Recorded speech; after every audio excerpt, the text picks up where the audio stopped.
right. All right, Shalom. First and foremost, I want to give all praises, honor, and glory to Allah, Shah, Shai, Shah, honors to the elders and the apostles of the Great Millstone, and peace and blessings to the elect. We out here once again. All right, we're gonna go right into it. Okay, concerning the times that we in now. I mean, in recent news, there's been a lot of different pieces of information that have come out, all really all circulating around the topic of prophecy.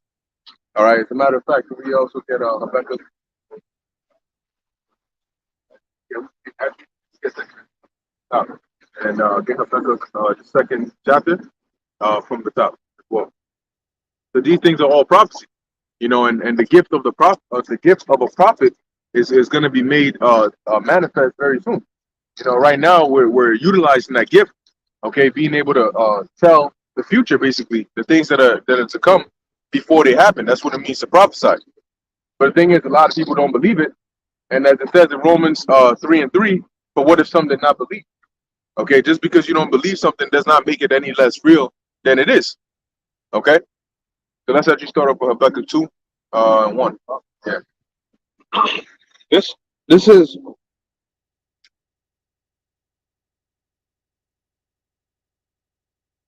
like Shalom. Hey, This is Shalom. Yabashim Yashabrakatam. Habakkuk 2 and 1. I will stand upon my watch. That's what we're doing, right? You also get quick Isaiah 62 and 6. Back up what we're reading here. So read that again. I will stand upon my watch and set me upon the tower. Right. So the watchtower is what he is referring to. And as a prophet, okay, we are watchmen. And we are watchmen because we know what to look out for, but through the knowledge, wisdom, and understanding that we have of the scriptures, we're able to foresee, all right, the different events that are taking place around us.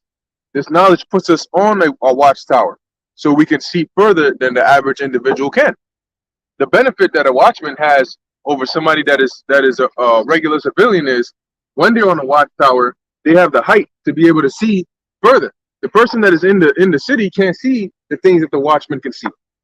So not only is it the watchman's job to pay attention because he has this great responsibility, but he also has to alert the people, right? And that's why when we come out here, we don't filter, all right, the truth. We tell you as it is. We tell you exactly what we see, and what we see is the prophecies in the book. Okay, so got that? Did it? Yeah. Yep. Isaiah chapter 62, verse 6. I have set watchmen upon thy walls, O Jerusalem. So who are the watchmen? The watchmen are the prophets. And who set them up? The Most High. Ba'ashem Yahushai. Right. Go ahead. Which shall never hold their peace day nor night. Now, when you hold your peace, it's another way of saying be quiet. You stop talking. Okay, so if somebody tells you hold your peace, it means stop talking. But the Lord said we're never going to hold our peace day nor night. And that's what we do. We come out here consistently. We do lessons. You know, we flood the internet with lessons constantly. And brothers are in different parts, different time zones. So lessons are constantly going out.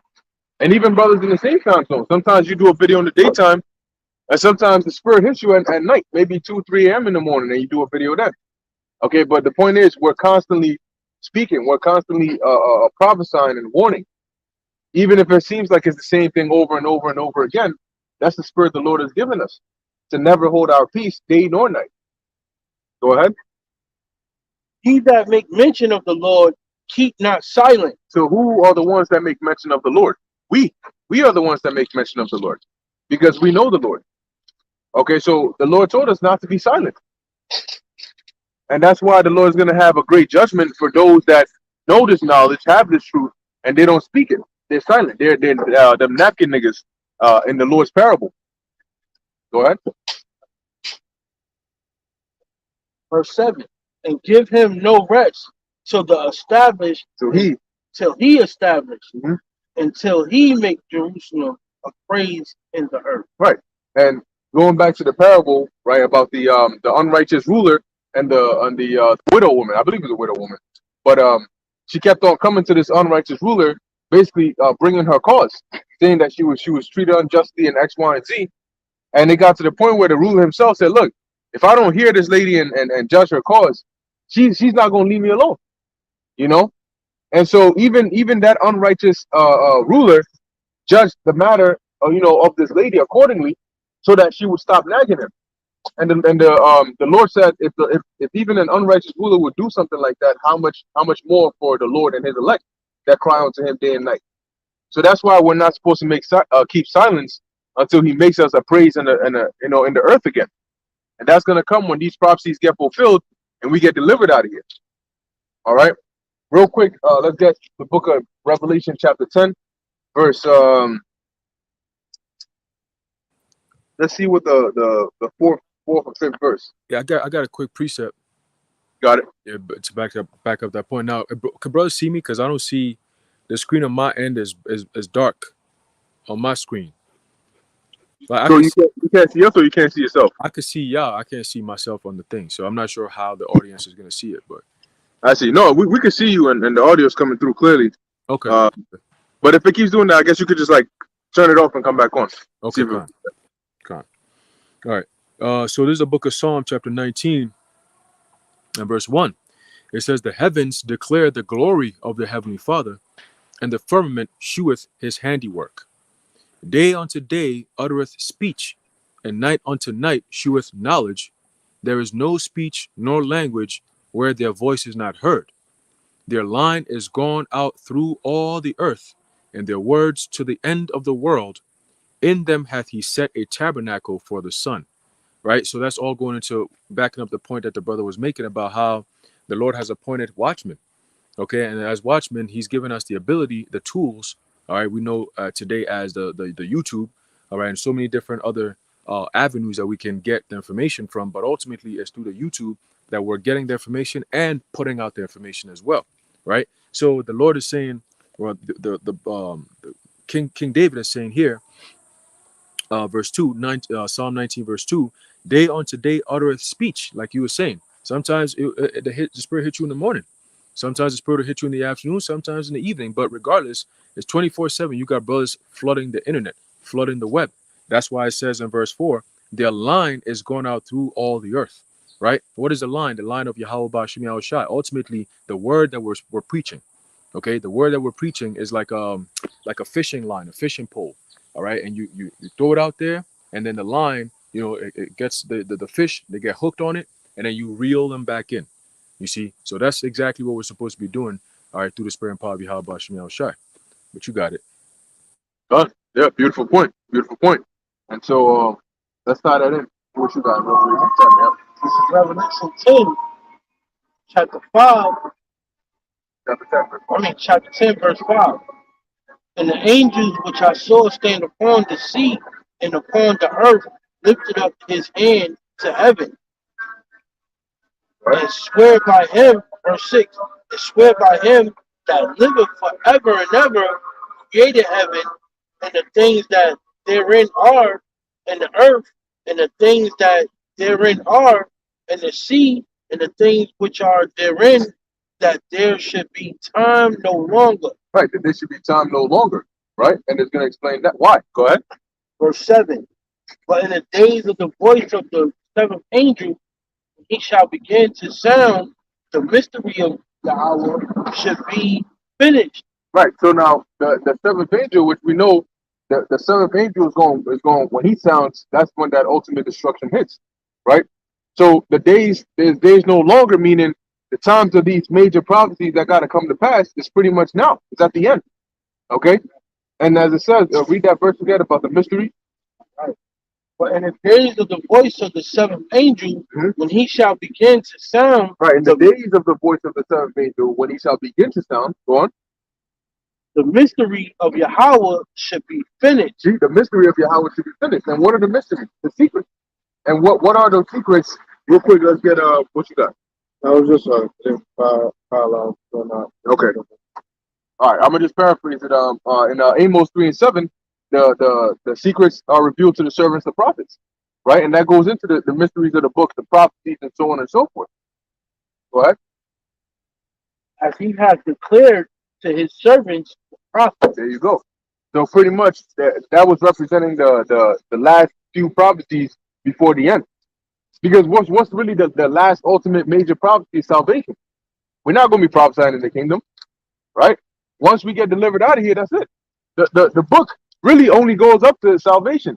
You know, when we get into the kingdom, everything else goes into that I have not seen, neither have ear heard, nor have it entered into the minds of men what the Lord has for us, meaning what's going to be in the kingdom. So what we got pertaining to the scriptures are from our beginning up until the new beginning, which is going to be in the kingdom to come. This is why we're not supposed to keep silence. This is why we're supposed to keep prophesying and because it shows the Lord that we are hastening the day, that He sends Yahweh Shai back to come and deliver us. Because now everything is just redundant. It's like the same thing over and over and over and over and over again. There's nothing new. There's nothing exciting. Fuck.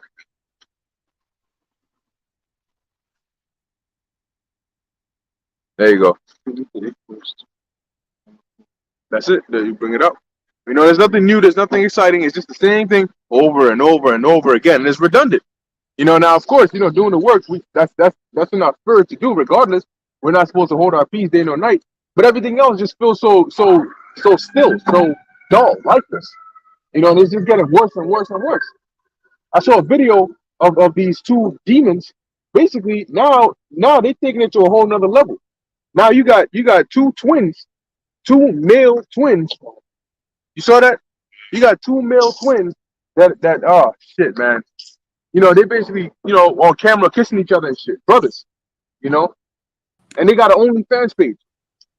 Yeah, Never that's seen that. that's the end result of that crazy pedophilia shit that they got going on. Those two boys, Yeah, they're known as the Island Boys. Yeah, they go back to the Epstein Island. They got pictures of them when they were little boys, and Epstein got one on his right and one on his left, and I think there was another one in there as well. It's a classic picture, and he's holding them. You know, it's almost like what the fuck, and that's the end result of what they do to these children over there. They got all kinds of satanic rituals going on, you know, with the children involved.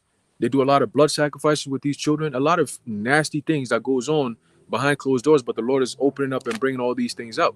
But see, it's being done in such a way that the average person their mind does not go on it because they're so tainted. You know what I'm saying? They're so depraved. This world is so messed up that you hear about, you know, pedophilia and it's just like, oh, okay, people just move on with their lives. You know, I saw a video, I believe 2-3 days ago, there was a truck that was passing. I forget what country it was. And they stopped the truck. And when they stopped the truck, they said, yo, we got to check what's in the truck. Come to find out, it's like 2-3-year-old babies in the fucking truck, and they're taking them for whatever it is that they're taking them for, stacked up in the back of the truck with like bags and shit just to fill up the truck, man. And they removed, and I'm like, damn, these kids came out dehydrated, tired, crying, you know. And I'm like, what are they gonna do with these kids? You know, whose kids are these? You know, what the hell is going on? You know what I'm saying? And they transport. They're saying that the trafficking industry is a multi-billion dollar a year industry, man. So there's a lot of Satanism that's going on, and that's all written in the book of Revelation, the 18th chapter. Part of why America gets destroyed, man. You know, it's crazy, but you got it. Right. Yeah, concerning Revelation 10, verse 7, in the middle of verse 7, when he shall begin to sound the mystery of Yahweh should be finished. I just wanted to bring out the fact that, you know, we come out here week in and week out every Saturday. You know, there's a scripture in Amos 3, chapter 3, verse 7 that says, surely the Lord Yahweh will do nothing unless he reveal his secrets unto his servants, the prophet. So when we come out here, we breaking down hidden messages that is not encrypted, you know, it's not subliminal neither, but you know, it's just going to be hidden, but the prophet's going to bring it out to y'all. But that situation that you just brought out with the two twins, yeah, that's not going to be in mainstream. You know, we going to look those things up and search them out and bring them out. See? That's that wild world we live in. We literally live in the wild west. You know, it's crazy as hell. Yeah, go ahead. This is just the back of what the brother just brought. This is Matthew chapter 10, verse 27. What I tell you in darkness, that ye speak in light, and what ye hear in the ear, that ye preach upon the housetop. So what's that darkness? When we have that holy communication amongst brothers, right? We're in that secret council, right? And even when you be meditating by yourself, right? That's the Lord's something, like it says, right, in Revelation, the 3rd chapter. So that's the Lord telling you things in darkness, and then what? You preach it out on the rooftops, you preach it out in light, which is what? Coming out on the highways and byways and letting it be known to people. That's our job. But Yeah, you got certain individuals. So like you saying something? No, I was gonna say, but you got certain individuals that you know, they have alternative interests. You know, so instead of bringing out the things that the Lord has revealed to us, they'll either sugarcoat it or they'll turn it into something else. You know, and instead of teaching the Lord's message, they're gonna mix in Esau's message in there. Now, why would you do something like that, right? Why would you go ahead and do something like that if there was nothing to gain, no incentive, no nothing? Why would you go ahead and do something like that? Unless you're just an agent of Satan. Yeah. What is Satan? He has names, but he's really the master of deception, Right. the sugarcoated, like you said. You got saying that, Haran? Oh, okay. All right. We still got second Ezra, right? Oh, Okay. Bring out what you had. Amos 3 and 8. This is Amos 3 and 8. The lion hath roared, who will not fear? The Lord God hath spoken, who can but prophesy? So the Lord has spoken, who can but prophesy? And that's because when us as prophets, we are voice pieces or mouthpieces for the Lord. So we don't speak our words. We publish the Lord's words. We make it public. So when the Lord speaks, you don't have a choice. You were created for this purpose. So when He speaks, or He sends a spirit upon you, you got to go and speak His word. And Jeremiah tried it, and we found out what happened to him. Right? He said, yeah, at one point he was like, I ain't doing this no more. I'm not going to speak of the Lord. I'm not going to speak. And then he said he couldn't. He couldn't help but prophesy, as we just read over there. Okay, what else you have? Isaiah 58 and 1. Out. This is Isaiah 58 and 1. Cry aloud, spare not, lift up thy voice like a trumpet, and show my people their transgression. And that's what we're doing. Right?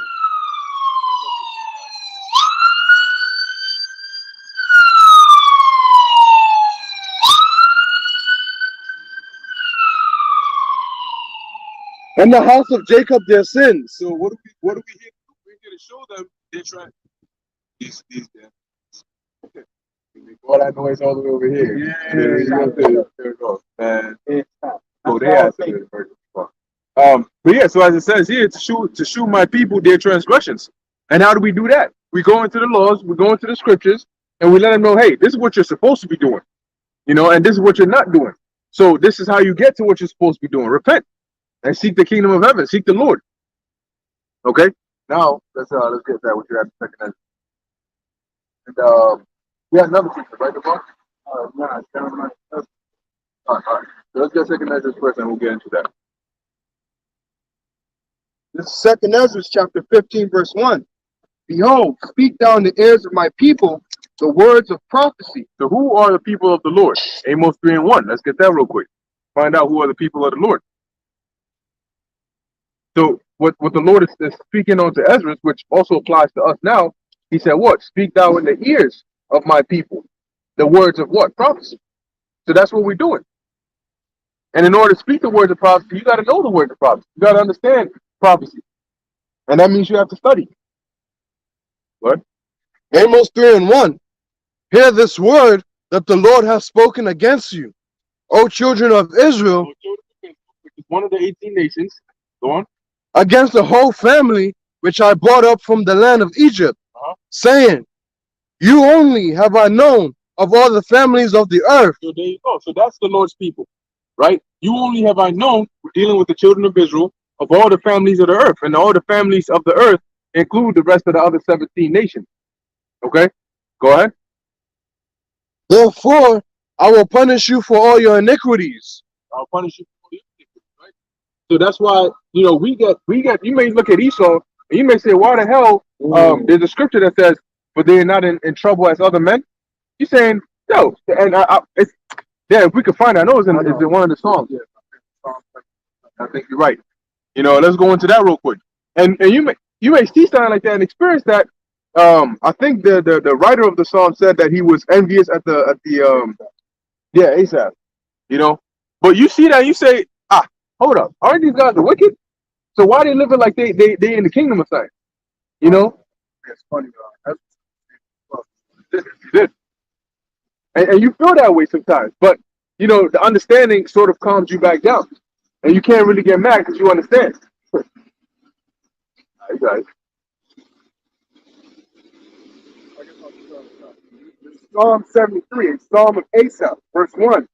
Truly the Most High is good to Truly the Most High is good to Israel, even to such as are of a clean heart. Mhm. But as for me, my feet were almost gone. My steps had well nigh slipped. For I was envious at the foolish. Right. When I saw the prosperity of the wicked. There you go. So you see the way they living now. They don't go through the struggles that we go through. You know, they them, their children, their grandchildren, they're all set. They don't got to worry about anything. You know, they get off the hook on everything. So they're pretty much good. But like he said, he was envious at that prosperity. Go on. Verse 4. For there are no bands in their death, Mhm. but their strength is firm. Mhm. So just to explain that, if you read in other translations, basically meaning they don't have like the ailments that Jake has. You know, they die like pretty much healthy in a sense, right? They don't die with like a sickness or anything, even though that's kind of changing now. But for the most part, when you hear about focusing on Edomites mainly, they seemingly die like, you know, just regular. But Jake, you know, they hear about heart attack, diabetes, something like that. So Yeah, you see a lot of old ass Edomites more than you see old ass Israelites, because a lot of Israelites die young. You know, you get shot, you die of being obese or some, like you said, some disease or some plague. You know, but these Edomites, but hey, you see them, they jogging. You know, they go to these Whole Foods and stuff, and they buy all these healthy stuff.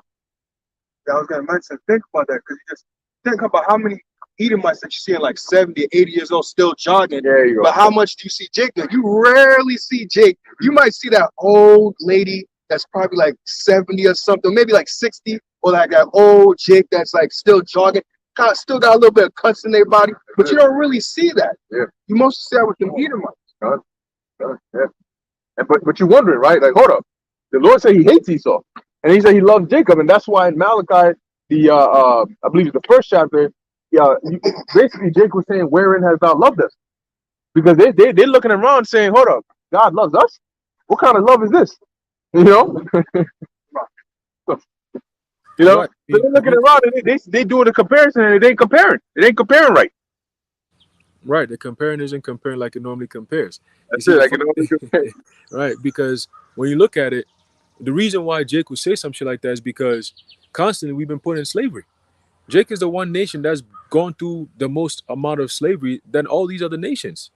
You know what I'm saying? These other nations, if anything, they get to rule together, while Jake is at the bottom. You know what I'm saying? Just like Psalms 83. They're in league with each other.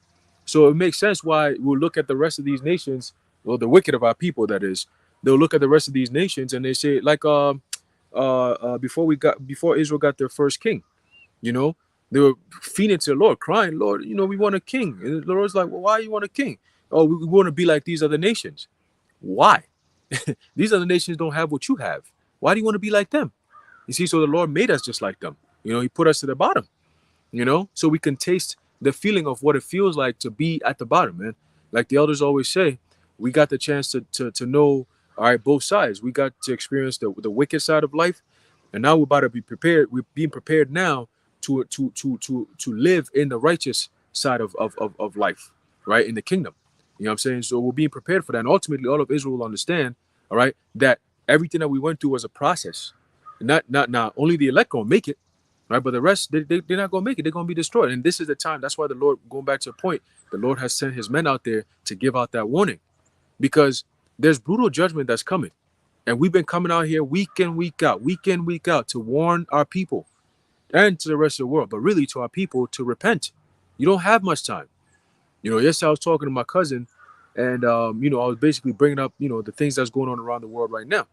You know, and he's like, "Oh yeah, but you know, he said he doesn't believe that within the next 6 months to a year we could see this MOTB become a reality." You know, he's like, well, yeah, that's 6 months. He said, I could see if you said 6 years, but 6 months? Yeah, exactly. He said 6 months? Man, that's too quick, don't you think? I said, well, you clearly haven't been paying attention to what's been going on over the past 3 years. Because if you did, you'll understand that, damn, we're closer to this thing than you think. You know what I'm saying? You're very close to the Bible prophecy of Revelation 13th chapter being fulfilled than you think. You know what I'm saying? And he's just sitting there like, all right, so you want to bet to see what's going to happen in the next 6 months? You know what I'm saying? So we're going to see, man. But ultimately, you got Jake in a different mindset. He said, well, what about those people who don't believe? So we have to bring out Romans 3 and 3. You know, because what? You don't believe, so now the Lord is not going to do what he got to do? Of course not. You see, we went through all these different things. But again, it shows you the mindset of the people of the world. You know, they're invested in this world. He openly said, yo, I love this world, bro. I love my life. I love this world. I'm like, damn, like, you know, he's like, yo, this life, bro, this world, yo, I fucking love it, bro. You know, so I love it. I love everything about it. I say, oh shit. You know what I'm saying? He gone, but he's a family. You know, he's a direct cousin of ours. You know, and I'm just hearing him say this shit. I'm just like, man, fuck you, bro. You know, but you got it. Yeah, you got it, bro. Jake and Esau, how they look like continue. They out here 80, 90 years old jogging, and Jake not jogging. Those are part of the curses, you know, Right. as far as Jake is concerned. But in Psalm 90 and verse 10, it speak about how our curses affect us, because it says in Psalm chapter 90, verse 10, the days of our years are 70, and if by reason of strength they be 80 years, yet is their strength labor and sorrow, or it is soon cut off, and we fly away. So, you know, we live in the days of Noah, like 300 and all that, but the Lord cut us off at those days to decrease because of our curses. So, you know, Esau, he get to live that long, but his days gonna be cut off forever at a time. Right. And even that's a good point you brought out, right? Because generically speaking about us as men, our days were cut off, but even still, we got the lower end of that. You know, Esau got the higher end of that. So they're the ones you see living up to them 80s and them Moabites and Ammonites too. Them they go the extra mile. They be up in them 90s, 100s, 120s and shit. Even though this giant is horrible. Yeah. So hey, whatever. I mean, their genetic makeup is different. But yeah, let's keep going back in that song. Let's hear some more about Esau. Psalm 73 and 5 says they are not in trouble as other men. Right. They're not in trouble as other men. They don't go through the things that every other people go through. Because they're the ones causing it on those other people. You know? They are the trouble. Am I the drama? Yeah, nigga, you the drama. So they come up in there with, you know what I'm saying? Like, Esau ain't gonna be getting harassed by the cops because he's too busy being the cops. You know? But Jake, man, you see a Israelite cop harassing another Israelite, it just don't even look right. You know? It's like if you had an Israelite taskmaster in Egypt over another Israelite. Bro, we all under the Egyptians anyway. What you doing? Go ahead. Verse 5 again says they are not in trouble as other men, neither are they plagued like other men. So you don't really see Edomites having to deal with baby mama drama, you know, single mother home, you know, and all the drama that Jake deal with. Okay, being made a proverb and a byword, and you know, even though you're starting to see these things slowly transition, because now everybody's starting to point the finger at Esau. Okay, but generally speaking, you can't really compare the two. The hardships are different. Esau's gonna tell you hardships is the one time in his whole life where he got his tire popped 2 feet away from the tire shop, and he had to walk to the tire shop and actually talk to the people, and it was such a traumatic experience for him. You know, for him that's trouble.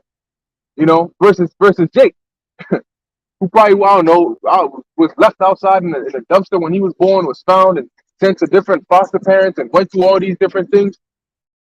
Okay, or even the northern tribe on the reservations and all, you know how life is over there. That's hard. That's trouble.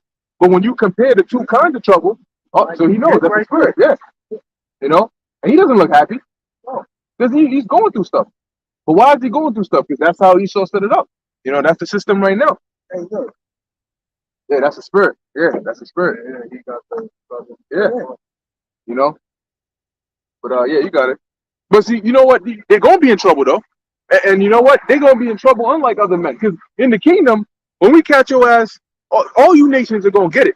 You know, all you nations are gonna get it. But Esau is gonna get it the worst. Meaning, we're gonna have taskmasters, okay, that are of other nations, and we're gonna pick some of the most aggressive. You know, them Hamites, they're real aggressive. The Hamites, the Ishmaelites, don't fuck with the Ishmaelite, bro. If an Ishmaelite said something, I saw a video of an Ishmaelite. They're wild. The scriptures say they're wild. He was driving and he got he saw a camel, and then the nope, don't be playing like that. All right? So he saw the big ass camel and he saw the camel baby, and he's like, "Yo, get off the road!" And the camel was just standing there. Yo, this Ishmaelite got out the driver, got out the car, grabbed the baby of the camel, and ran off the road to, like, you know, it's like a dirt road on the left, and he booked it. I mean, holding, and the baby camel was like this high. This bitch just grabbed that shit and just started running bad fast. And then the mother camel started chasing his ass. So he went and put the baby off the road so the mother could also get off the road. Came back in his car and drove off. And I'm looking at this shit. I'm like, yo, look, man, Ishmael don't play. You know, when they say something, if they target your ass, trust me, they're gonna come. See, them Ishmael, they the type to come find you because you exchange words the wrong way. And if they tell you that I'm gonna come find you, I'm gonna come find you, they will come find you. You know, if this is the marketplace, is in the alleyway. Yep. And it's crazy if you compare that to a so-called American. You know, there was to see something like that, how the Ishmaelite went about it. The American is gonna stop and be all panicky and pick out their phone, either record it, take pictures of it, start calling 911. Hey, I'm sorry, but we have a camel baby in the middle of the road and it's blocking traffic. Bitches, bro. But you go to different countries, they know how to go about things. Like, they're not gonna sit there and wait for somebody to come do something for them. That's what these so-called Americans believe. You see what I'm saying? We're entering into a time where if you don't know how to do shit for yourself, you're fucked, man. If you're gonna be sitting there, every little thing, you gotta, let's wait for the authorities to come in. Oh my God, let's call 911. Oh my God, where are the cops? Nigga, ain't nobody coming for you to aid, to be at your aid, bro. This is why we're here to tell you this stuff. The stuff that's going on around the world is all coming here to America, Babylon, the Great, in the worst place possible. All right, in the worst case scenario possible, man. All right, and there'll be no one. The system that you have will collapse. Okay, the very system that enables you and your wickedness will collapse. At that point, the Lord is he's gonna pull your card, right? He's pulling everyone's card. Now it's about your faith and your knowledge of what, of life, reality. You see, that's what it's gonna require to go through what we're about to go through. If you don't know how to, if you're not useful in a room, don't come around us. Okay, if you don't have any sense of discipline, do not come around brothers. Okay, don't even think about it. Don't reach out, none of that, because you're gonna get fucked up anyway. Okay, it's gonna prolong the inevitable. All right. I was telling my cousin, he asked me, he said, so you saying all these things gonna happen? Well, what's your plan? What are you gonna do? I said, I've been doing what I was supposed to do for the time before today. It's not now that I'm about to start preparing for what I'm about to do when the shit goes down. No, nigga. What we're doing now is to prepare us for when the time comes. And we've been doing it for the past, 5, 6, 7 years now? What about the other brothers who've been doing it for teens and even more than that? You know, serving the Lord for all this while. That's what it takes to be able to be to make it through this time, man. Be a servant of the Lord. And if you ain't around any of the servants of the Lord sincerely, you're not going to make it. It's just that simple. You see, there's no carnal solution to the problems that are coming. We cannot tell you, oh well, you might want to go to a different country or just go into go gather some food. Those are carnal results, the carnal solutions that are not meant for the spiritual problems that are coming. You know what I'm saying? So people need to really get that in their minds. America is not going to be the same. They're not going to be on your side. If anything, you're going to be having to step up against them. Okay, your so-called government, they're going to be coming against you. Okay, so that's what people need to get in their minds. All right, get it in your head, like the apostle. The head. That's it. You know, and these people are not ready. They're not ready, and that's what the scripture says exactly. It says it's going to come as a thief in the night. Because a lot of people are not mentally, spiritually, physically, emotionally ready. They have no clue what the hell is going on. Certain things that we look at as mainstream information that we constantly go into, You bring it up to people and they're like, wait, what? I didn't know that was going on. You be like, damn, motherfucker, like, where have you been? You know, what kind of rock have you been under? Like all this shit that's going on, trumpets being blown so loud that you could be in 12,000 miles away, you could still hear it. And you talking about you living under a rock and you can't hear this sound that's going out? Hey man, pain is coming and people are not gonna make it. You know, Yeah. but you got it. Yeah, because America teaches people to you know, I mean, they always there to cater to people, so they turn these individuals to big ass adults and babies. That's why, like going back to the example with the Ishmaelite, I mean, that did make sense, right? Logically speaking, if you go after the baby, the mother will chase you, and if you want to get her off the street, then you know that makes sense.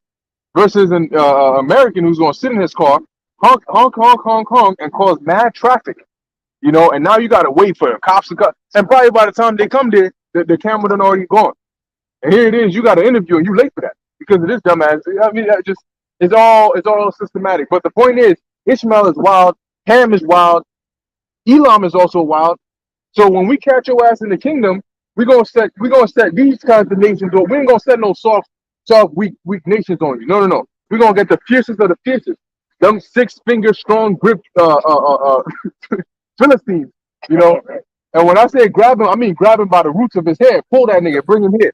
The So Philistines they from gonna Gath, handle you, man. Huh? the kind of Philistines from Gath, Goliath's people. There you go. That's it. Concerning Ishmael, I know growing up in Brooklyn, I know an Ishmael who killed Jake for stealing a can of beer. Yeah. Yeah, like shot him dead. But I got a precept concerning Ishmael, and it's Revelation 16 and 12. It says, and he will be a wild man. His hand will be against every man, and every man's hand against him. He shall dwell in the presence of all his brethren. So him being a wild man, Ishmael don't play. They the ones who in our community selling the K2. They don't care. They ruthless. And they'll kill you over a damn can of beer, man. So when we set those taskmasters on Esau, they got hell to pay. Oh yeah. And they don't have the permission of the jurisdiction. So Right. you're gonna be in trouble. You know? See, he's gonna go through Jacob's trouble as well. But that 1,000 years is gonna be Esau and the nation's trouble. It's gonna be trouble specifically for you. We done gone through our trouble, you know. And now it's time to share the love, right? You shared the love. You definitely shared the love. So it's time for us to share the love. Go ahead. Yep.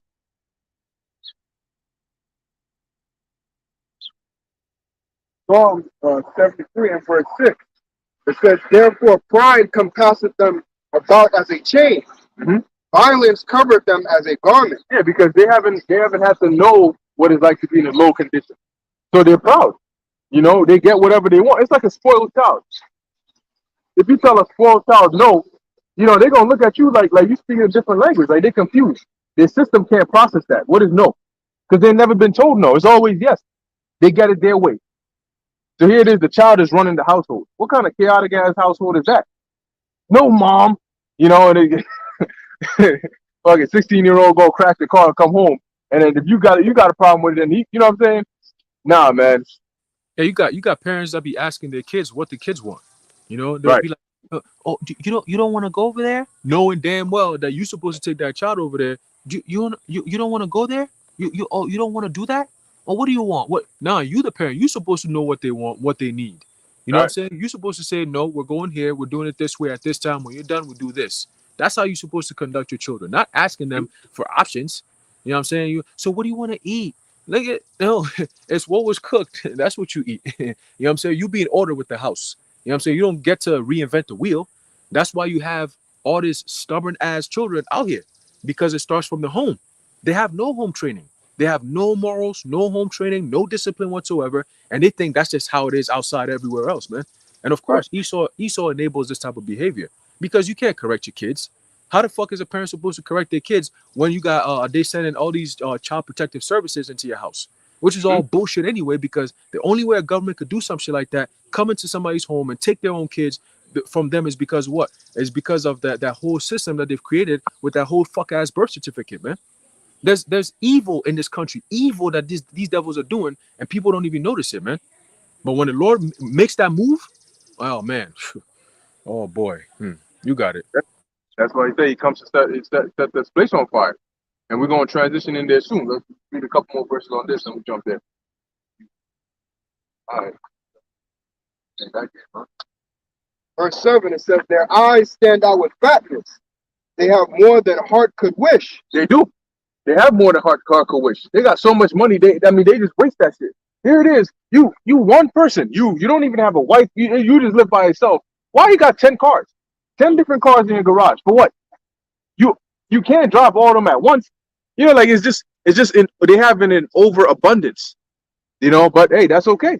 You know, and Jake, here, you don't even got a bike. You sweating in the hot ass sun. Man, shit. Verse 8, it says, they are corrupt and speak wickedly concerning oppression. They speak loftily. There you go. They speak wickedly concerning oppression. They speak loftily because they're not going through it. So they don't care.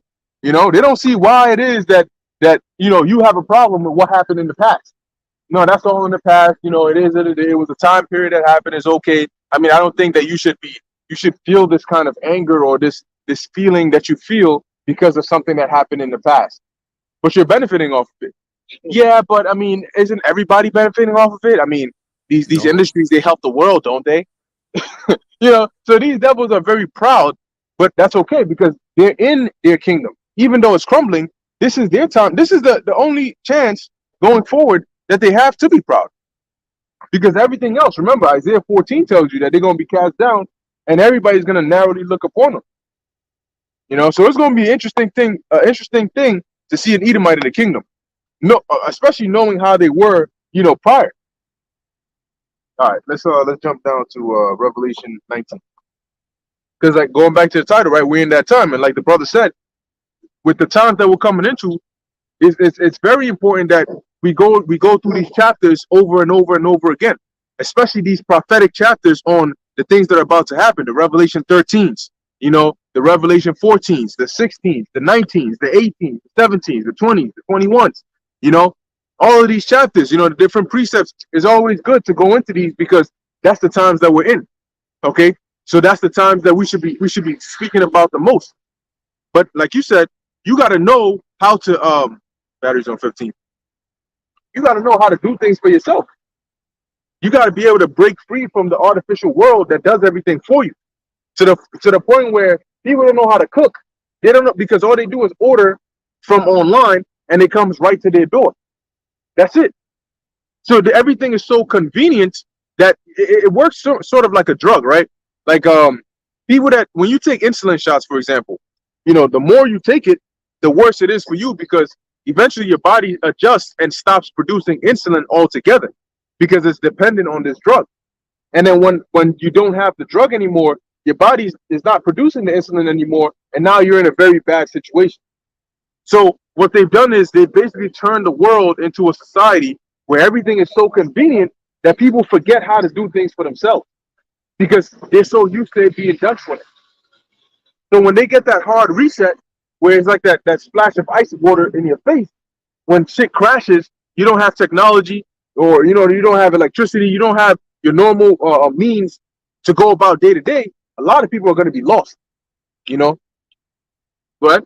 I mean, they got a movie coming out right now called Oppenheimer, and Oppenheimer was the first to create the atomic missile. And before there was atomic missiles, conventionally you had to fight war the old way. You know, whatever they had rifles, they had tanks and all that. But we come from the beginning of time where you have to fight with a sword and a shield. So that's the conventional time. So when the Great Reset happens, y'all ain't even gonna know how to fight. All right, because the only thing that we got left is the ultimate the nuclear missile. So y'all don't even know how to fight. Y'all know that's the war that in old wars. You know what I mean? Y'all don't even know how to fight as people no more. Y'all got exoskeleton military garments. Y'all don't even want to fight. Y'all don't even, you know, U.S. forget about it. They got female soldiers. So at the end of the day, you know, the conventional way, like you said, the brother said, yo, y'all don't know how to do things on your own no more. And that's going to be a painful realization, man. Also, if I could add what you were saying, also when you fight one-on-one, like let's say back in the ancient world with swords, what does that teach you? What to look out for? You know, like certain tells or whatever, right? Like even in boxing, when you fight one-on-one with somebody, right, and you gotta get in there with them in the ring, you gotta watch. Okay, he has a strong right hook. I gotta watch for his thing and things like that. But if you got technology doing it for you, if you got technology, Yeah, it's good. Move this back a bit. Yeah, go ahead.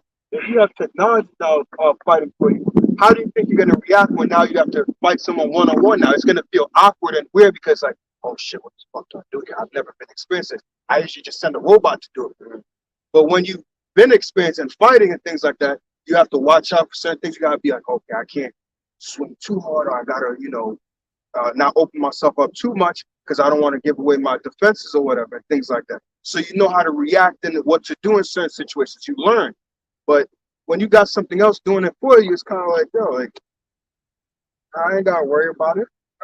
Hey, I remember I was talking to the brother, and when you look around and you see people, how they move, how they walk, especially a lot of these women, you can already foresee that when shit gets bad, you man, you guys are gonna be the weakest link, because especially ones that are not in good shape, because you look at how some of them walk and you can only picture how they would try to run, No, I'm being serious, and it's like when you see their face, they got maximum effort, but when you see how they're moving, it's very slow, and you're thinking like, yo, if some shit, if I don't know, maybe a pack of hyenas cut the corner right, if they cut the corner right now, I know I'm out. You know what I'm saying?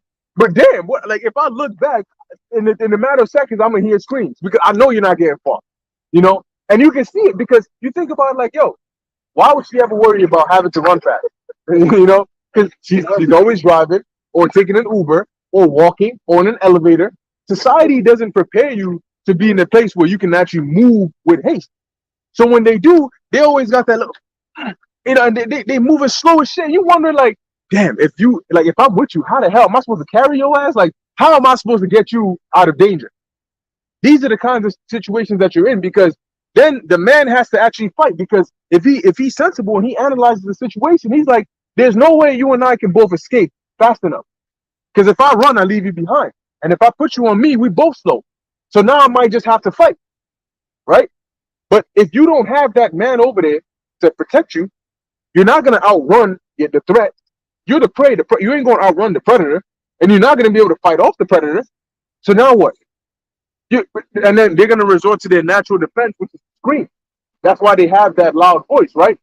But when you scream, the power in that is that others will hear and come and help. But when you're in a situation where nobody's coming to help, then your scream is helpless. So really think about what power do you have in a real world? And the way you would realize it is you look at what powers you have in an artificial world, right? Why do they have so much power in this world? Because of society, because of social media, because they're able to dress however they want to dress, and they know that the only way that a dude can get access to their body is if it's them. It's their body, their choice. Because you have society, you have laws, you have police, you have law enforcement, you have all of these things, right? And because of that, they can say, it's not, I could dress however the hell I want, and if you shouldn't try to do anything to me. I'm gonna come out with a thong on, and you shouldn't even look at me, because society makes it okay, right? But when you strip away all of that, society collapses. No law enforcement, none of that. What power do you really have? You don't have a phone to pull out and call 911. Ain't nobody coming. So if somebody sees you and they say, I'm about to go grab her up right there, right now, what power do you have at that very moment to prevent that from happening? Which first movie it was? There was some Diego's night? Diego's night?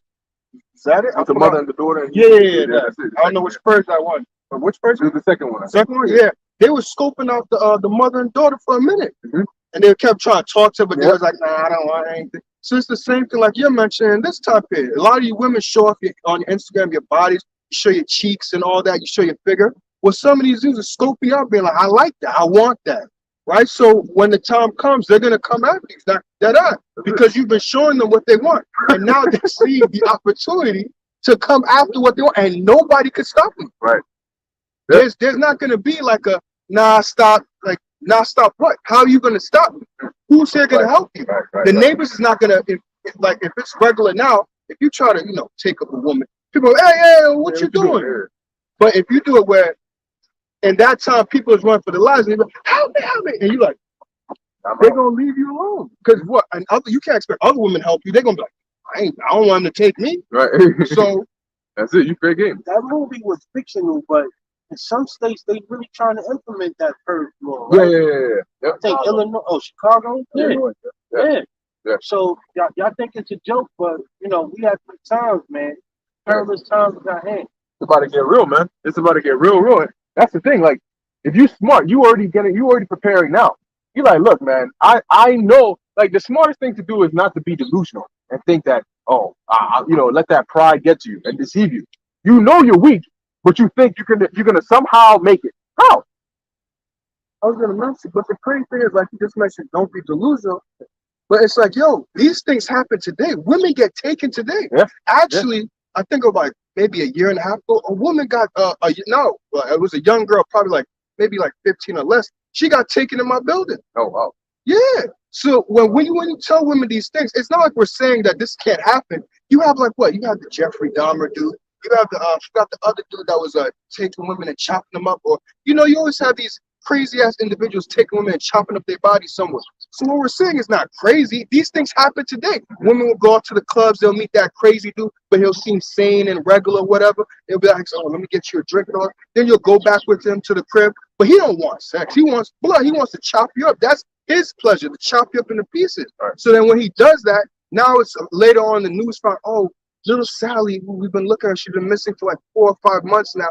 Now we found the killer, and now he's led us to the body where he buried it and things like that. What we're saying is not fucking crazy. It happens today, and you living in a functioning society. How much when society does not function then? They got a Gilgo murderer.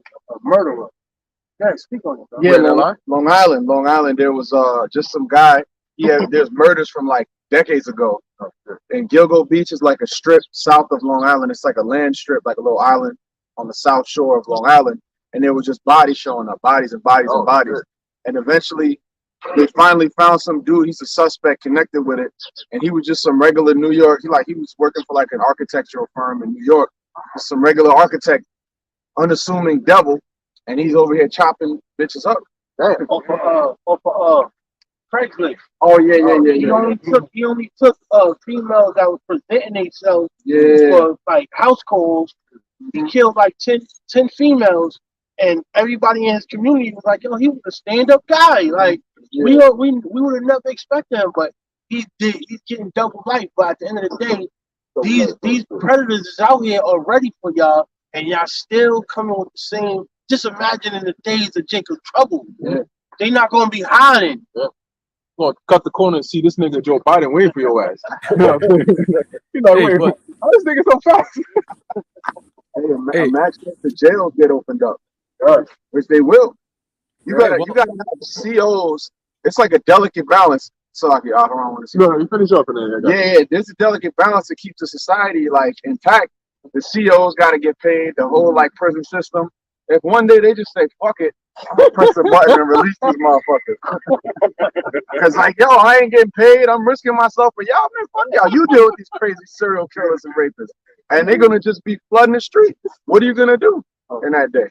Real quick before they show you that in the Dark Knight Rises when Bane let out the prisoners and they started flooding the city, taking people out the house.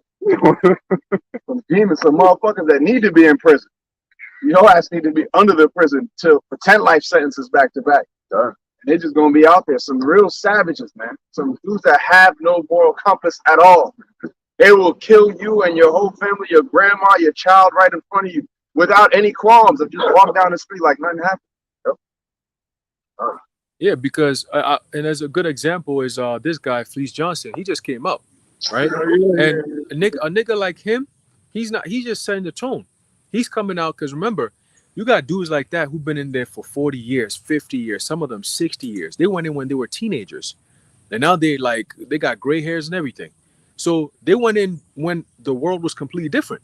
You know, nowadays shit changed within the past 5-10 years. You've seen all this homo agenda, this TG agenda, all this weird witchcraft Satanism is really something that just started coming around in the open after Obama left. That's when you really start to see this shit like really be a thing. Like it's picking up. They talking about you got to be accepting this, and it's in work policies and all kinds of different shit now. But guess what? These people coming from jail, they don't play those new age society rules. No, they don't play that shit. They're not coming in looking at people like, oh, this is a TG and this is a this. They see things and they coming after things. You see, they coming in hot, like, yo, listen, this is me. You listen to some of the interviews this asshole is making over there on YouTube. Just type in Fleece Johnson and listen to some of the shit he's saying. He's saying stories when he was in prison, and I'm like, damn, what the fuck? And he's saying shit like, I used to stab niggas, I cut this dude, you know, this guy was he was a female, but he was my woman, like all kinds of shit. Yeah. So they get ready. People like him, like the brother said, it's nothing for the Lord to put a spirit on somebody who's disgruntled. You know, he comes into work that day and he's just like, man, fuck this shit. And then just click a button and all these niggas come out and all hell is breaking loose. God damn. You know what I'm saying? But yeah, I just wanted to bring that out real fast. I got some rodents coming around here. I got to be careful. They want the word. Yeah. They want the cheese. But yeah, man. Yeah, you got it. Isaiah 13 and 14 in the NLT. Everyone in Babylon will run about like a hunted gazelle, like a sheep without a shepherd. They will try to find their own people and flee to their own land. But here's the thing, right? In that signifies survival of the fittest. And in survival of the fittest, if you're fast, you make it. If you're strong, you make it. If you're weak and you're slow, you don't make it. What? Anyone who is captured will be cut down, run through with a sword. Their little children will be dashed to death before their eyes. Their homes will be sacked, I'm going to say, and their wives will be raped, according to the scriptures. But that's what Isaiah saw. And that's what he said. This is what's going to happen to y'all. You know, when that time comes, it's going to be an emergency, but hey, there's going to be all types of calamities taking place. And that's a common thing that happens. When society collapses, rape goes through the roof, along with crime, along with theft, along with murder, because these are like, you think of the laws like, I don't know if you ever seen that Spider-Man, I think it was Spider-Man 2 or something, where he tried to stop the train, the old original Spider-Man. Yeah. He's holding back that shit. That's what the laws are doing. So you can imagine the train like rape, murder, and all of that, and the laws are like Spider-Man trying to hold that shit back right now. So when he finally them webs rip, the train load of crime that's gonna just surge through is gonna be out insane, and that's what Isaiah is telling you is gonna happen. There was a brother, Yawasop in the main camp, Great Millstone. He did a lesson with the elder Rapah back about Haiti. He was actually there in the earthquake when it happened, and like basically he said all hell broke out, and so many babies came from just like women were getting taken, and it was like no order, like shit, the complete collapse of like there was just a stench of death in the air. I don't even know. I can't even imagine what that's like. But going into it and just saying how there's so much, there was nobody protect these women. They would just get taken. Rape was just a common, like it was just witnessing it, bodies dismembered. That was a taste of it, you know. A lot of witchcraft they do in Haiti as well. You know, they're into that voodoo. They take it as though that's their culture, but it's a lot of the priestly rites, but on the left hand, right? You know. Well, I was gonna mention, because this is really directed at you women. We're like, you try not to talk about you women, but it's just coming out. But it's like, you women gotta think and stop being delusional. It's like, yo, really think about it. What's stopping a man? Really think about it. What's really stopping a man from pulling up and just taking you and just disappearing with you? Matter of fact, I'll be watching movies like that. Gothica with Halle Berry. There was Halle Berry's husband in the movie was taking women from like that. I think it was like some place where like women is like not up here, all right, mentally insane or whatever. Halle Berry's husband was my bad spoilers, but Halle Berry's husband was working with I think one of the prison guards, and they was taking women from the thing and taking them to some abandoned area where it's just this house in a basement and just drilling them, just taking them.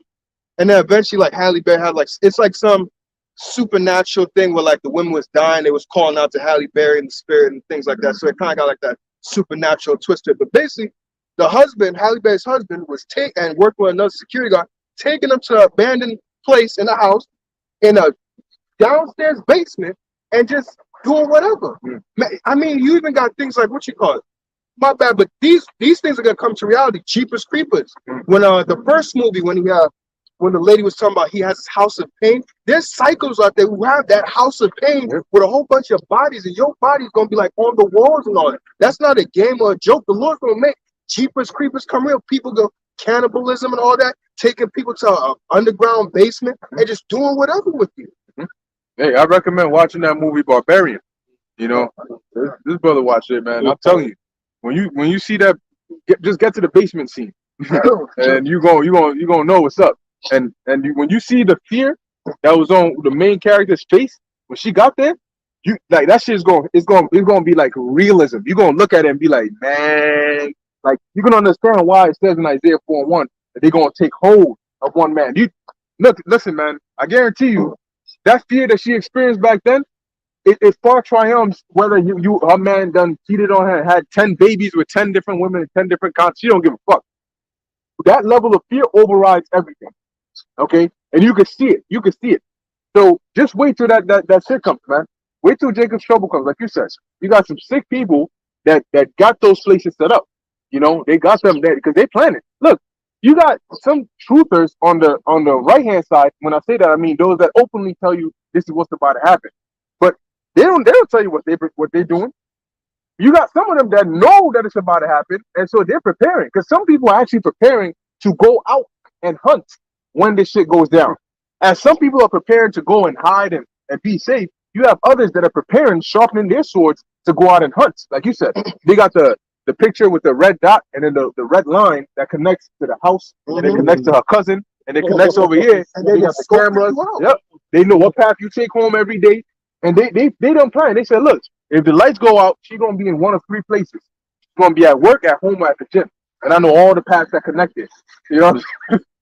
So there's people that do that. Alex Jones said that he was sizing up his neighbor about how he said, I'm a hog tie him.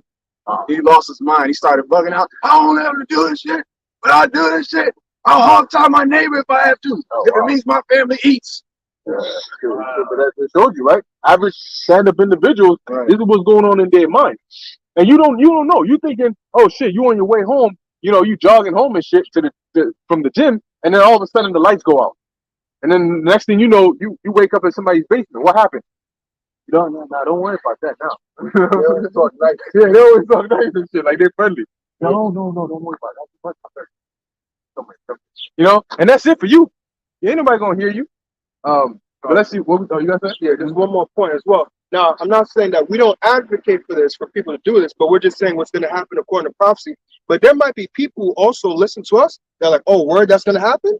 Okay, I'm with it. I'm down for it. I'm prepared. I'm going to do that shit. When they saying that's going to happen, I'm going to do that thing. Right. Yeah. You don't know who's watching, who could be like, who could turn and things. We believe that you people who are watching are sincere, but you never know who might be all crazy that's watching. But yeah, I'm going to do that. There's a spirit going to jump on them. Make them do it. You got that? All right. Sirach 39 and 28. There be spirits that are created for vengeance, which in their fury lay on sore strokes. In the time of destruction, they pour out their force and appease the wrath of him that made them. So there's spirits who got, when it says vengeance, it means just that. And the end goal of that is you're going to be put to death. Okay? It's just that the Lord has different ways, like 1,000 ways to die. The Lord has an infinite amount that he's going to have these spirits. Now you got spirits that whose job is going to be to possess vessels on the earth and then commit these acts. But you also got other spirits that are going to actually just manifest. Because it tells you in 2 Ezra 15 that he's going to hit this place with the plagues as before, like in Egypt. And when you read Wisdom of Solomon 16, 17, and 18, it tells you that they actually had apparitions that manifested, and that scared them half to death. But in this time, you ain't gonna have an apparition that just comes to scare you. These apparitions are gonna get physical with you, toss you across the room, grab you by the neck and shit, come out the TV after your ass, they're gonna do it. Fire and hail and famine and death All these were created for vengeance. So that goes into natural instances as well. You know, famine. The Lord created it as a form of punishment. When you starve to death, it's a very painful way to die. Go on. Teeth of wild beasts and scorpions. Teeth of wild beasts. See, look, certain animals, you know, like a lion or whatever, they'll go for your jugular or your windpipe, whatever it is, to try and block off your air so that eventually you stop moving and then they can start eating you. Then you got other animals like hyenas who don't give a fuck. They just start eating, you know. And what was this? I saw a video of I think it was a hyena, and it was eating an antelope or something alive. You know, like it literally just, or I think it was actually a Komodo dragon. And that shit was just taking chunks out, chunks. You know. So when these wild animals come out, they're not gonna give you a sedative. You know. Here it is. The lion is gonna get off all fours on two, put a mask on, and pull out an injection. Don't worry about it. I got you. I'll put you to sleep first. He's gonna put you to sleep, and then he's gonna eat you. No. So, but you know, common animals that people see and deal with, like you're gonna have serpents, snakes. You're gonna have bears. Gustav might pull up, and there's certain regions of the U.S. You know, there's certain regions of the U.S. where this is very common. I think in Florida they deal with a lot of alligators and shit. Yo, I think it was in 1,000 Ways to Die, where there was an individual in the bathroom, using the bathroom, and a freaking snake came through the damn toilet. Came up and bit shit, you know, bit shit like a grape, you know what I'm saying? Just sank those fangs up in there. Wow, you know? And this nigga, I mean, he ain't expecting it. He's probably reading a newspaper or some shit, maybe fall asleep. And here it is, a snake, you know, you just feel like tickling you. That shit, this man said screams. You could hear that shit down the block. His eyes pop wide open. He's wondering, like, whoa, is this shit real? You know? And you know, them snakes, man, there's some snakes big enough to swallow humans whole. Yeah, anacondas. And they wrap themselves around you. And they just squeeze, and you would be surprised how tight that grip is. And they break bones and all of that. Eventually they just start swallowing your ass, man. Hey, And remember the story? swallow. Remember the story Pops used to tell us about his parents, like back in the day The in the what? Asian world? Can you hear me? Yeah, go ahead. Yeah, I was saying, I remember the story that Pops used to tell us about how his grandfather and all of them, they used to be hunters. Oh, yeah, And yeah. how they used to know about these snakes, these anaconda, and so on and so forth. And he used to say how they'll lay in the path, right? The path that everybody passes by, that's where the snake will come and lay down quietly. And you wouldn't even notice it because, you know, you got the bushes, the branches that cover everything, you know. So you pass them, but they'll stay there for like 2-3 months. The snake will be there for 2-3 months and not move, waiting for its prey, man. And then you got farmers, somebody just passed by and not notice it, and he might, you know, either step on it or trip over it, or just the sound of his footsteps in the brushes, trot, trot, trot, trot. You make the animal aware that you're coming, so then they hide, they move from the path and hide. So the moment somebody passes by, they spring, boom, catch you, wrap you up, and then off you go. And guess what? Ain't nobody in the bushes to find out, oh, what happened to this guy? All they know is there's a hunter that's missing. What happened? They don't know. And guess what? Sometimes they'll go over there and the snake is still laying there. He ate and everything. He probably not too far away because he got to digest it. You know, and it takes them months, weeks, sometimes months to sit there and digest that whole thing. You know, and then they move on to the next prey. But these are all things that most people don't even know. Americans don't know none of this shit. They would much rather be sitting home watching Kim Kardashian and all these hoes rather than, you know, educative things that's actually going on. Read a book about nature. Scriptures tell you about that. You know what? Look at the animals and how they move and what? Learn from them. Roughly paraphrasing, but we actually got to do that. You know, because nature is a teacher in and of itself. When you sit back and you just observe how animals move and just how they interact with the environment, it teaches you so much about the nature of the Heavenly Father. That yes, he is indeed a man of war. Look at the ferociousness of a lion, right? Look at how ferocious a lion can be and how calm they can be at sometimes, right? So you look at all these things, and going back to the point you were making about ultimately the Lord's going to put a spirit on these animals. People got pets and all these things. These animals going to be turned on their owners because animals sense spirits. Okay, even dogs. A dog could sense your spirit. If you come home stressed out, your dog could tell. You know, if you're happy, your dog can tell. Even when you have a breakdown, you might be in the crib and then your voice changes. The tone of your voice alone, they could pick up on that pitch. And next thing you know, you might be crying, or, you know, you could fake cry. The Yep. dog is gonna be wherever. He will just pop up just to check in to see, hey, are you okay? He start licking you. You know, hey, are you okay? Everything all right? You know. So even animals could teach you a lot of things, but ultimately the Lord's gonna put a certain spirit on these animals, people's pets. Hey, come here, and they're gonna start bugging the hell out, man. Start ripping people apart. You know, ripping faces. Remember that story back in '09, the monkey? You know, they had that Oh, monkey that ripped up. Yeah, bro. big, It's big gonna have a shit, man. lot of shit, and you're not gonna have 911 to come save you. You're gonna have tragic event after tragic event, headlines after headlines. Oh, dog rips up 2-year-old face. You know, dog bites this person. You know, this a cat does this. Like you're gonna be hearing a lot of these stories, man. People are gonna be wondering what the hell is going on. You know, because these animals gonna be stressed out too. You know, they're in an environment that the people are stressed. You're in lockdown. You can't go out. Everything is all fucked up. You can barely eat. The animals can't eat. Yo, they go. Shit is gonna get fucked up soon, man. Especially here in America, because why? You're being set up for the kill. You know, most people don't know how to use their hands. They have no knowledge of anything. So when the shit goes down, you're gonna be in the bind, man. You're gonna be fucked. You're gonna be fucked. But you got it. All right, let's get second Ezra 15. Go back into that. And we're warning about these things, man, because it's real. You know, it's just as real as it gets. You know, it is not going. It's just, you know, you watch certain movies and all of these things, but the things that you see in the movies are gonna manifest in real life. And like I always say, man, even a movie that's like not as so-called scary is different in real life, because a movie you don't get to, you know, feel what the people are feeling in a movie. You don't get to smell what they're smelling. You don't get to, if they're hungry, you're not feeling any of that. You know, in real life you are though. Got it. This is Second Ezra chapter 15, verse 1. It says, Behold, speak down the ears of my people the words of prophecy. That's what we're doing right now. And the main prophecies that's the reason we speak on these horrible times to come, is because the main upcoming prophecies are gonna entail these kinds of calamitous situations and events. Go ahead. Which I will put in thy mouth, saith the Lord. Yeah, so really, pursuant to Matthew 10 and 20, we're not making this up. This is coming from the Lord. This is the Lord's message. Go on. And cause them to be written in paper, for they are faithful and true. That's why you got the Bible today.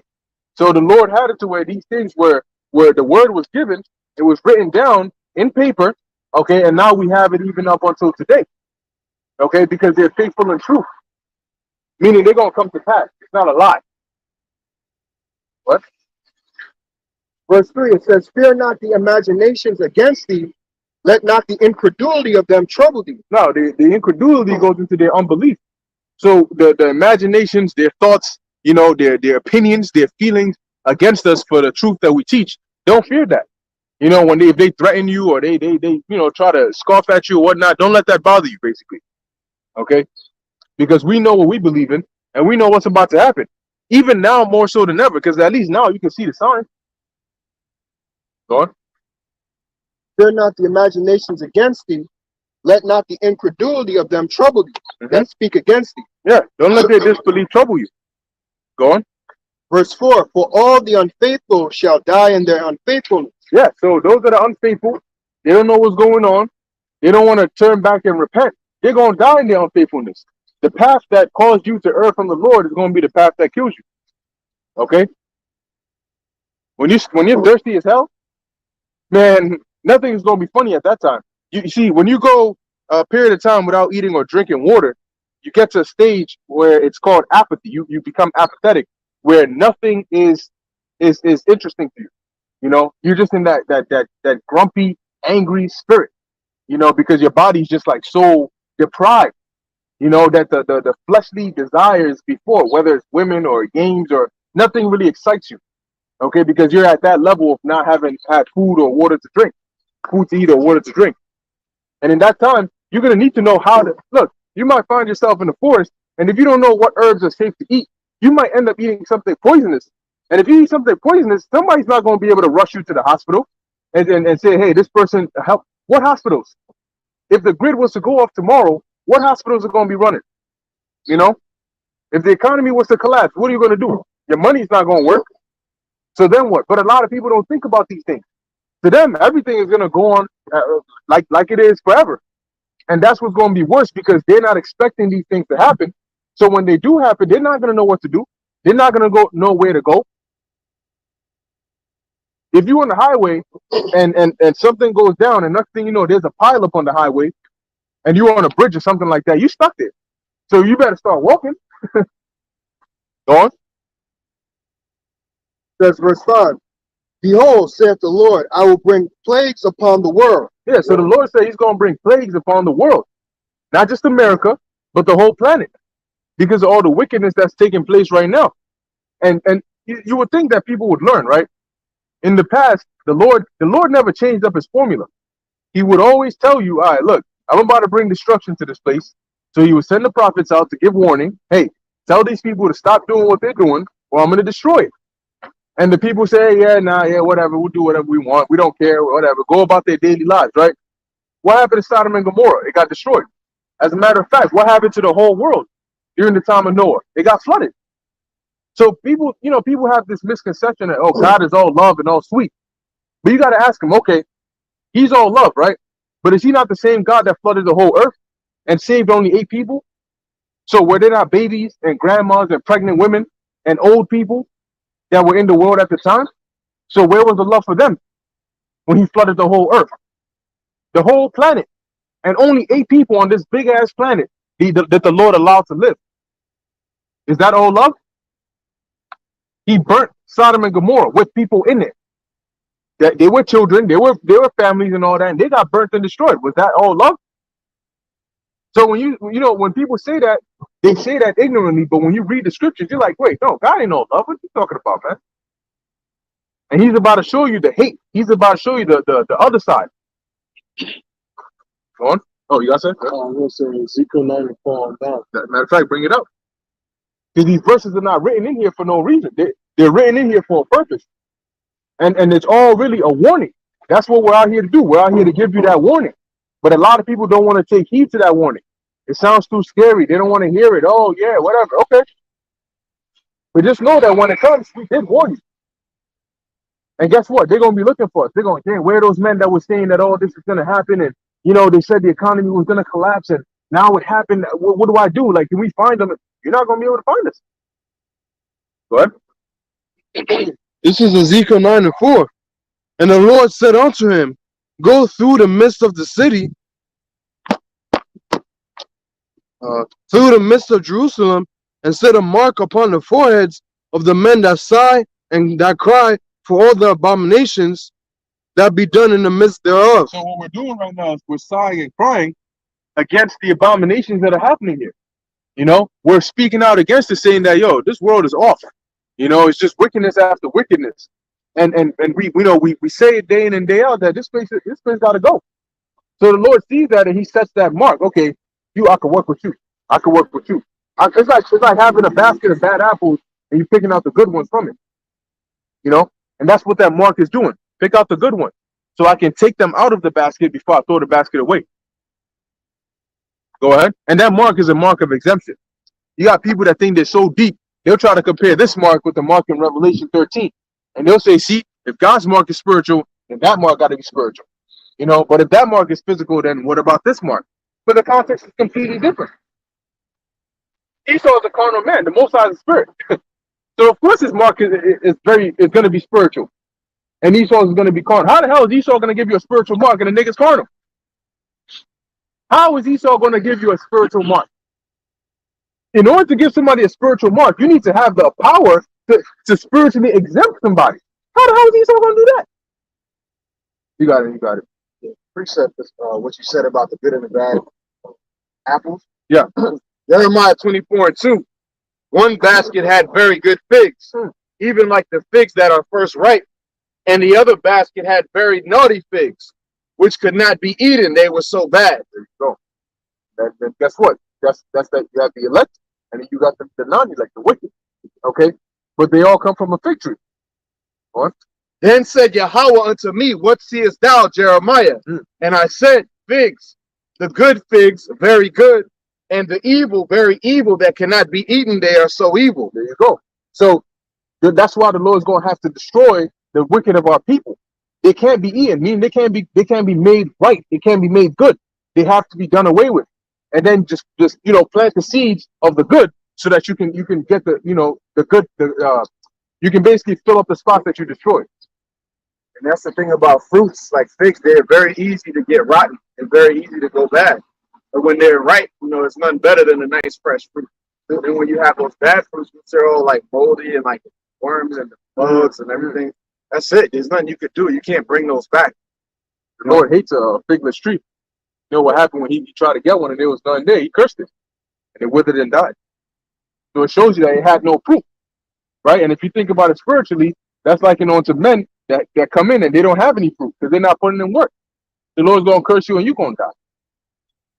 Couple more. It says, again, the word of Yahweh came unto me, saying, thus saith Yahweh, the power of Israel, like these good figs, so will I acknowledge them that are carried away captive of Judah, whom I have sent out of this place into the land of the Chaldeans for their good. For I will set mine eyes upon them for good. Like you were saying, the mark, that was upon them back then, applying it to now. Right.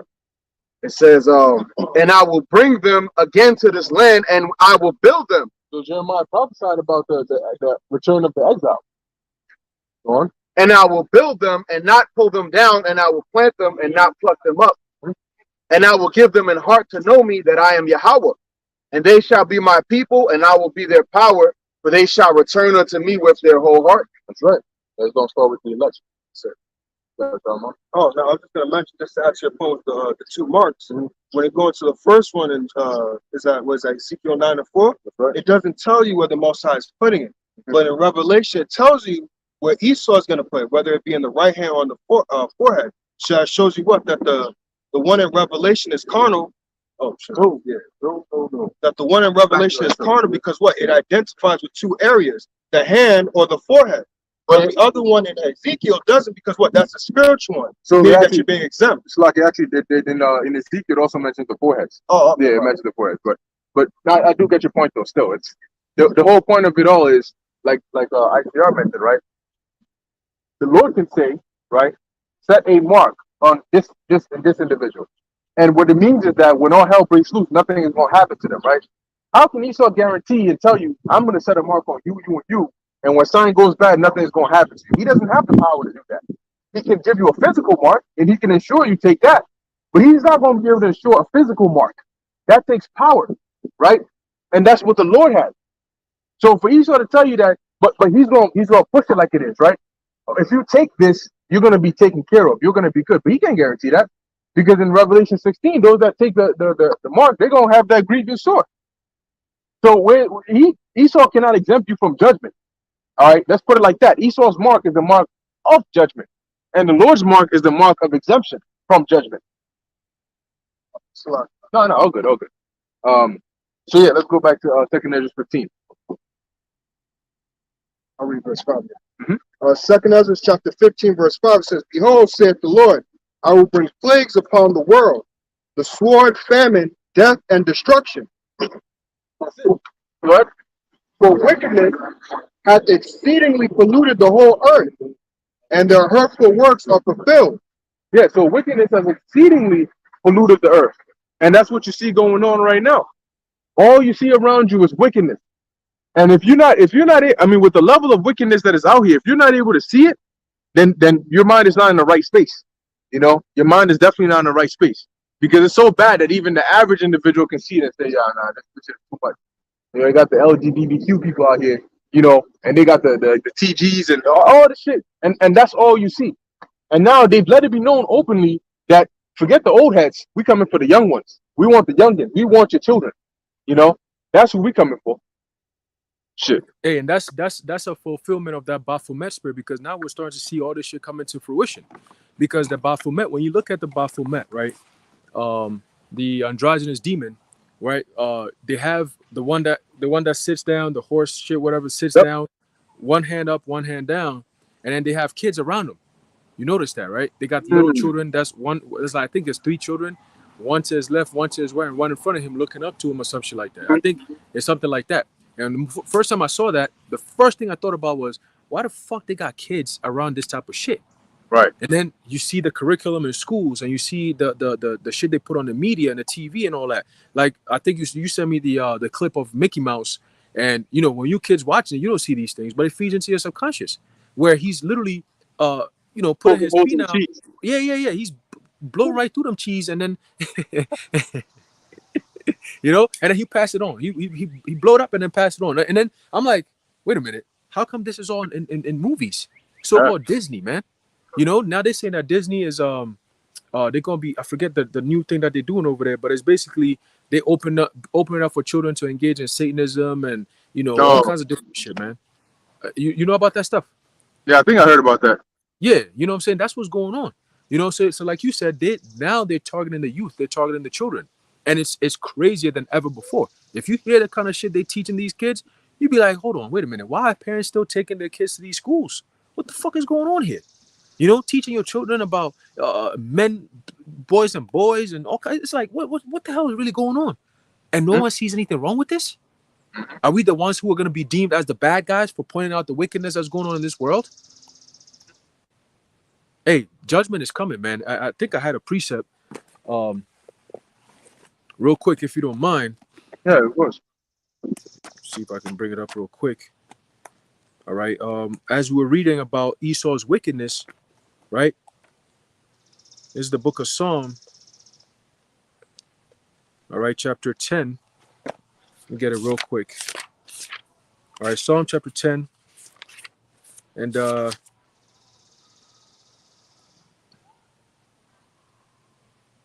start off at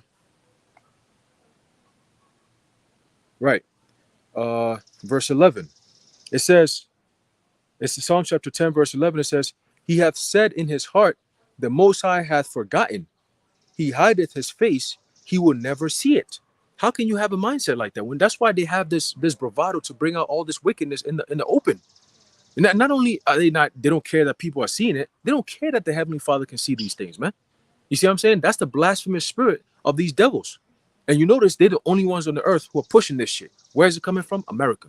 And where is it going through? It's going throughout the whole entire earth. They've gone to Africa to go push that shit over there. They're out there in Europe pushing it over there. They're pushing it out there in Asia. Okay?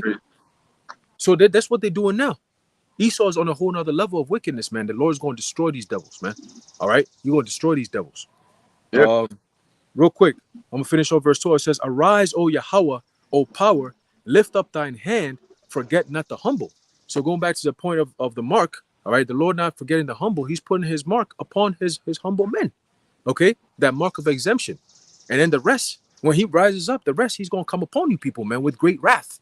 Okay, you know what wrath means? Wrath is what you get when the result of wrath is what you see in 2 Peter, the third chapter, that talks about the elements shall melt with fervent heat. That's the result of wrath from the Heavenly Father, man. Okay, melting with fervent heat means that everything is being decimated because it's being touched by heat, man. Okay, that heat that's coming, man. Hey, history is about to be made. All right, brutal history is about to be made. But you got it. God, that's going to bring the real global warming. But real quick, before we get back in here, let's finish that. We started in Ezekiel. Ezekiel 9:5. And to the others he said in mine hearing, go ye after him through the city, and smite. Let not your eyes spare, neither have ye pity.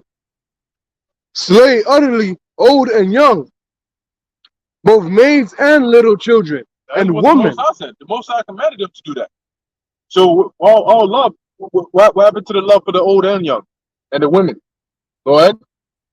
But come not near any man upon whom is the mark, and begin at my sanctuary. So they're going to slay and they're going to smite and they're going to do it with all manner of weapons.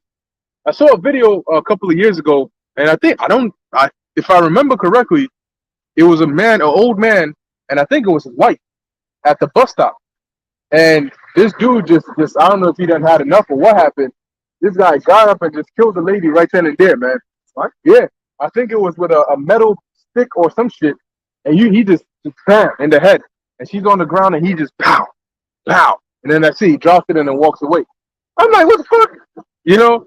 But once again, that's another example of how these spirits are gonna jump on these individuals to execute judgment, and that's why you're not gonna be able to get through to them. You're gonna be wondering why is that this guy is so ruthless. It's almost like he's heartless, but that's because there's gonna be a spirit that's on him. Like in I think in one of the Purge TV shows, they actually had a TV show for the Purge. There was a scene where this guy goes out and he basically got during the Purge, he basically got the whole family tied up. You know, he got the daughter, the mom, the father, the son, and they all tied up, and they all got cloth tied into their mouth, and the guy's telling them how this is what he's about to do.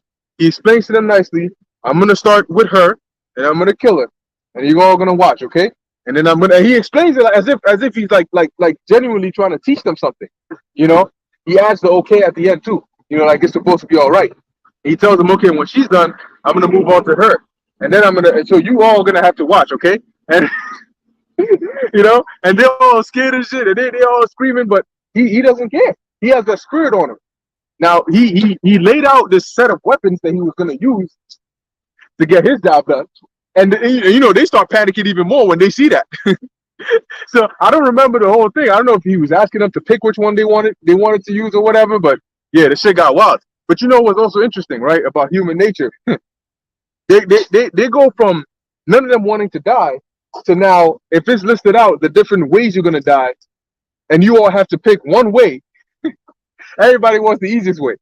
So if he has a gun on this side, he has tweezers on this side, he has a wrench on this side, or a wrench on this side, and I don't know, maybe a blowtorch on this side. No, and he says, all right, now point to the one that you want me to use to kill you. Ain't nobody gonna point to the blowtorch or the wrench. Everybody's gonna point to the gun. Now everybody's fighting over the gun. Basically, you just went from not wanting to die to now fighting over who's gonna die by the gun. You know, because that's the human mindset. It's like, all right, fuck it. If I'm gonna die, One to the head. it's definitely not gonna be by a blowtorch. Fuck that. You know, but it goes to show you, man. In that time, this is what dudes were doing. There were dudes that were roaming around in like a big ass van, and they would just go. They would hit you, jump out the back, and then throw your ass in the back of the van and just keep on going. You know. It's crazy that you say that about the van, because that's happening in Long Island right now as we speak. Oh yeah. Yeah, you know, I do a little ride sharing shit from time to time. And I remember back in the days, a bunch of these women were telling me, oh, yeah, there was a van that pulled up in front of my house with a bunch of guys. Oh, yeah. And the guy was like motioning for like the younger teenage girls to get inside. And they just roll off unmarked, disappear on your ass. And it's Long Island, so it's pretty big. There's a lot of different highways that can just slide away. And I heard that multiple times from different people. Like vans would just pull up, open up the wide ass doors, and the dude to try to run up on you, throw your ass in there. It's human trafficking. They have that one movie now, Sound of Freedom, that's like popular in the movie theaters right now, and it's all about human trafficking, child sex trafficking. That's wild. That's a multi-billion-dollar business. Yeah, there was a story that I read. I think it happened recently that there was a woman, and she was driving, and I think it was on the I-490 something, whatever, some interstate highway, and she basically said she saw a child, like just a little abandoned child by the road. So she stopped and got out to see if the child was okay, and basically the last thing they heard was her calling 911 to tell them that about the child, and after that she went missing. That was it, gone. So I mean, something should have told you something might have been up, you know, because if a child is, that's like bait. They use the child as bait, and then whoever it was is probably abducted her ass and took her somewhere. You know, now if you had a dude in the car, see, this is the type of shit that they'll look at you and say, "Yo, what? Like, you doing? Yeah, what do you do? What the fuck you mean? What am I doing? You gonna get out in the middle of the night on the highway to go see a little child on the street? Listen to me. Let me tell you something. All right, it ain't my business. Okay, so we're gonna keep on driving because the first thing instinctively you're gonna think of is this is suspicious. You know, how does a little child end up on the highway just like that? You know, if anything, look, I'm calling the cops. I'm staying in the car, calling them, and then I'm going. Okay, I'm not getting out. That's that whole, you know, that's that whole white people in the movie shit. Get a flashlight and go down to the basement. We don't do that. Okay, we do not do that. You don't go to the big. Here it is, man. You got the first dumbass Edomite goes there. He hears the sound and then he says, "Oh, let me go check it out." No flashlight, nothing. The nigga goes. You hear him screaming, and he gets dragged down. The door gets slammed shut, and your ass is gonna take a flashlight and go in there. And you know the worst part? They don't shut up. They go in there screaming like alert the nigga that I'm here. You know, Tom, can you hear me, motherfucker? Hey, this is his territory. You gonna come and alert him that you're here? But that's the whole thing, right? We men think logically and instinctively, right? But in the sense of protect first, you know. protect before anything else. In the time of Jacob's trouble, it's not going to be the time to try and go and play the hero. Okay, we're not here to play the hero. You're here to do the work of the Lord. And in that time, it's going to be survival, not going to be a white knight. And you know what? I foresee a lot of people, a lot of men are going to die because they're going to try to be white knights. A lot of men are going to see women and they're going to try to jump in because they're going, oh shit, she looks like she needs help. Let me jump and help her. You should go and watch the movie Book of Eli, because they did that same shit. They showed a woman, you know, by the street and she was like, please, can you help me? And she was just bait. The second you go there, the whole gang gonna jump in. So that whole, you know, you play that little Captain Saberhole shit in that time, you're done. You know, you're done. Done. Yeah, that's a good lesson right there. Simping is definitely gonna be deadly. And yeah, and a lot of people gonna find out that those you think you can trust, you know what a lot of people gonna find out? They're gonna find out that their close friends really been plotting on them the whole time. You know, that whole concept where if a chick tells you she got a guy best friend, you know, or that's my friend, there's no, that doesn't happen. I'm gonna tell you this straight up. A dude does not see a chick and he doesn't know her. He sees her and in his mind he's thinking, wow, I want to be friends with her. I want to sit there and listen to her problems and how work was and how her day went at night, every day. That's all I want to do. So because of that, let me go approach her and talk to her. Dudes don't do that. Okay? You prompted by what she looks like. Really, it's desire.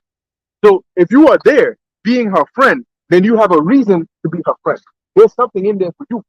That's why the dude is there.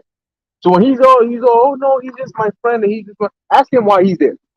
If he's really there to be friends with you, or if he's just waiting for his chance.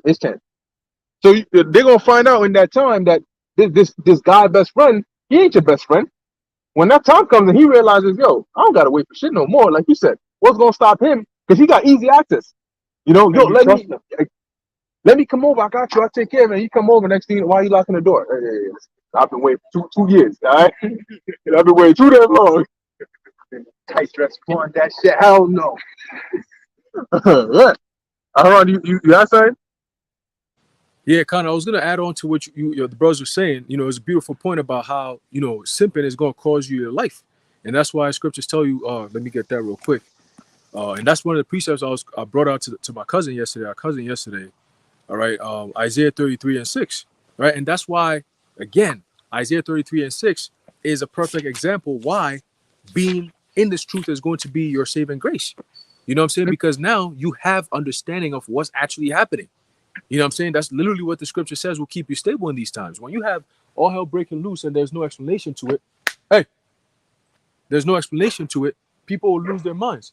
Hey, Salakia. So let's get that real quick. Isaiah chapter 33 and verse 6. Hold on. There you go. It says, and wisdom and knowledge shall be the stability of thy times and strength of salvation. The fear of the Lord Yahweh is what? His treasure. Because what is the fear of the Lord? The fear of the Lord results in what? Wisdom. It results in knowledge. It results in understanding.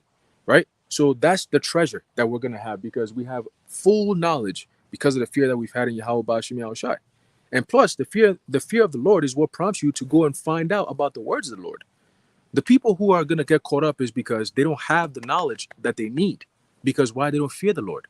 They don't even understand the concept of Yahweh Ba'ashim Yahushai. Meaning what? Judgment, right? All these different things that's going to be coming around that we're going to have perfect understanding of. These people are not going to understand. And that's what's going to keep us stable. When you see somebody getting their head blown off, people are going to bug out like, oh, shit, yo, that could happen to me. No. If you are with a man of the Lord, you're going to understand that it just happened by chance. It was done by design by the Heavenly Father. It was a call. It's a straight shot. When you're around people who think like that, you're not going to be panicking. You're not going to be bugging. You're going to see people starving on the side of the street. You're not going to be like, oh, my God, I feel bad. Let's go help. Why? Because you understand his judgment. Oh, well, it's time for you to face your judgment. And there are certain people that you're going to come across. So the Lord is going to put a spirit on you to differentiate and say, I'm going to help this person out. Right. You see? And that's all going to be done by the Spirit of the Lord. But those who don't have that knowledge, that wisdom, they're going to be bugged the hell out, man. You're going to have families starving the hell out because they don't have the simple mechanisms of spiritual chemistry. You know what I'm saying? They're not going to be able to tell what's going on during this time of the day. What streets can I drive through during the time of the day? You're not going to know that. The Lord is going to be revealing all the inner secrets to his men, and we're going to keep it amongst ourselves. You know what I'm saying? Brothers gonna be putting each other on where to go find water, where to go get food, where to go to get this. Where brothers gonna be putting each other on. You know what I'm saying? Brothers have immense knowledge from the scriptures, which leads you to do more research on things outside to enhance your knowledge. Brothers know a lot of things that they can use to help other brothers out. Brothers know about the herbs. So if you get caught up in some shit, you reach out to a brother, you be, oh yeah, I know this brother, he knows about the herb, he could help you out with that. That's not knowledge that we're going to be passing on to the average person. You see somebody's broken leg, they're bleeding out, and you got some herb remedy, you're going to stop and help him out? No, because fuck him, right? Who are you? You don't serve the Lord. I'm not about you.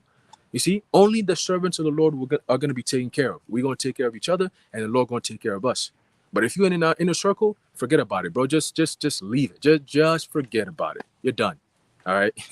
But yeah, that's pretty much it. You got it. Done. And resources are going to be limited. You know, so you, like you said, you ain't going to want to waste your resources on somebody you don't even know. And if the spirit ain't prompting you to help this individual, why the hell would you do that? And that's where a lot of people are going to go wrong, because they're going to think that, oh, maybe if I just beg enough, this person might help me. But then they're going to start to realize that as time goes by and they go through different experiences that, yo, people really don't care. And that's what's going to make them more afraid, because they're going to realize it's just you. You have to fend for yourself. And if you're by yourself, oh, you may have been with somebody who is protecting you the whole time, but what happens if they die? Then and now you're just by yourself and you have to fend for yourself. And nobody's going to want to help you, because in that time, it's not going to be like, oh, they see value in, guy's going to come pick you up and take you, drive you here and pay this for you and do this for you because he sees value, so you can take advantage of that. At that time, people are going to look at you as a liability, right? A dude, so look, you're going to have dudes out there that in their minds, they're going to be like, if I take you along, that's an extra mouth I have to feed, an extra body I have to protect. You're going to slow me down. You're going to just be a liability. Why don't I just take you now and then leave your ass over here and go somewhere else? And dudes ain't going to be thinking about, oh, how strong is my pullout game? Here it is. If a wild, mad serial killer catches your ass in the time of Jacob's trouble, you think he's worried about impregnating you or not? He's going to see you once and dip. Because in his mind, why does he need you? He's just gonna pump and dump, and then maybe somewhere along the line, somewhere else, he might find another chick somewhere, and then he might try to replicate the same. So in his mind, he's just like, all right, whatever. And now you're stuck here, hungry, tired, you stink because you haven't showered, and you just got taken by some random guy who's fat and sweaty, and he smells bad. And now you might be having this baby, and you don't even know. You're just out there by yourself. And when the nighttime comes, it gets cold. There's no bed, there's no soft pillow. You may need to sleep on concrete or on a bench. If that. But that might be dangerous, because you fall asleep on a bench, some random stranger might approach your ass, and you might not know. You see how scary reality can become? Hey, that's crazy. That's heavy. That's why you have Isaiah 4:1, right? Because in the time of crisis, the value of women drop because you're not needed.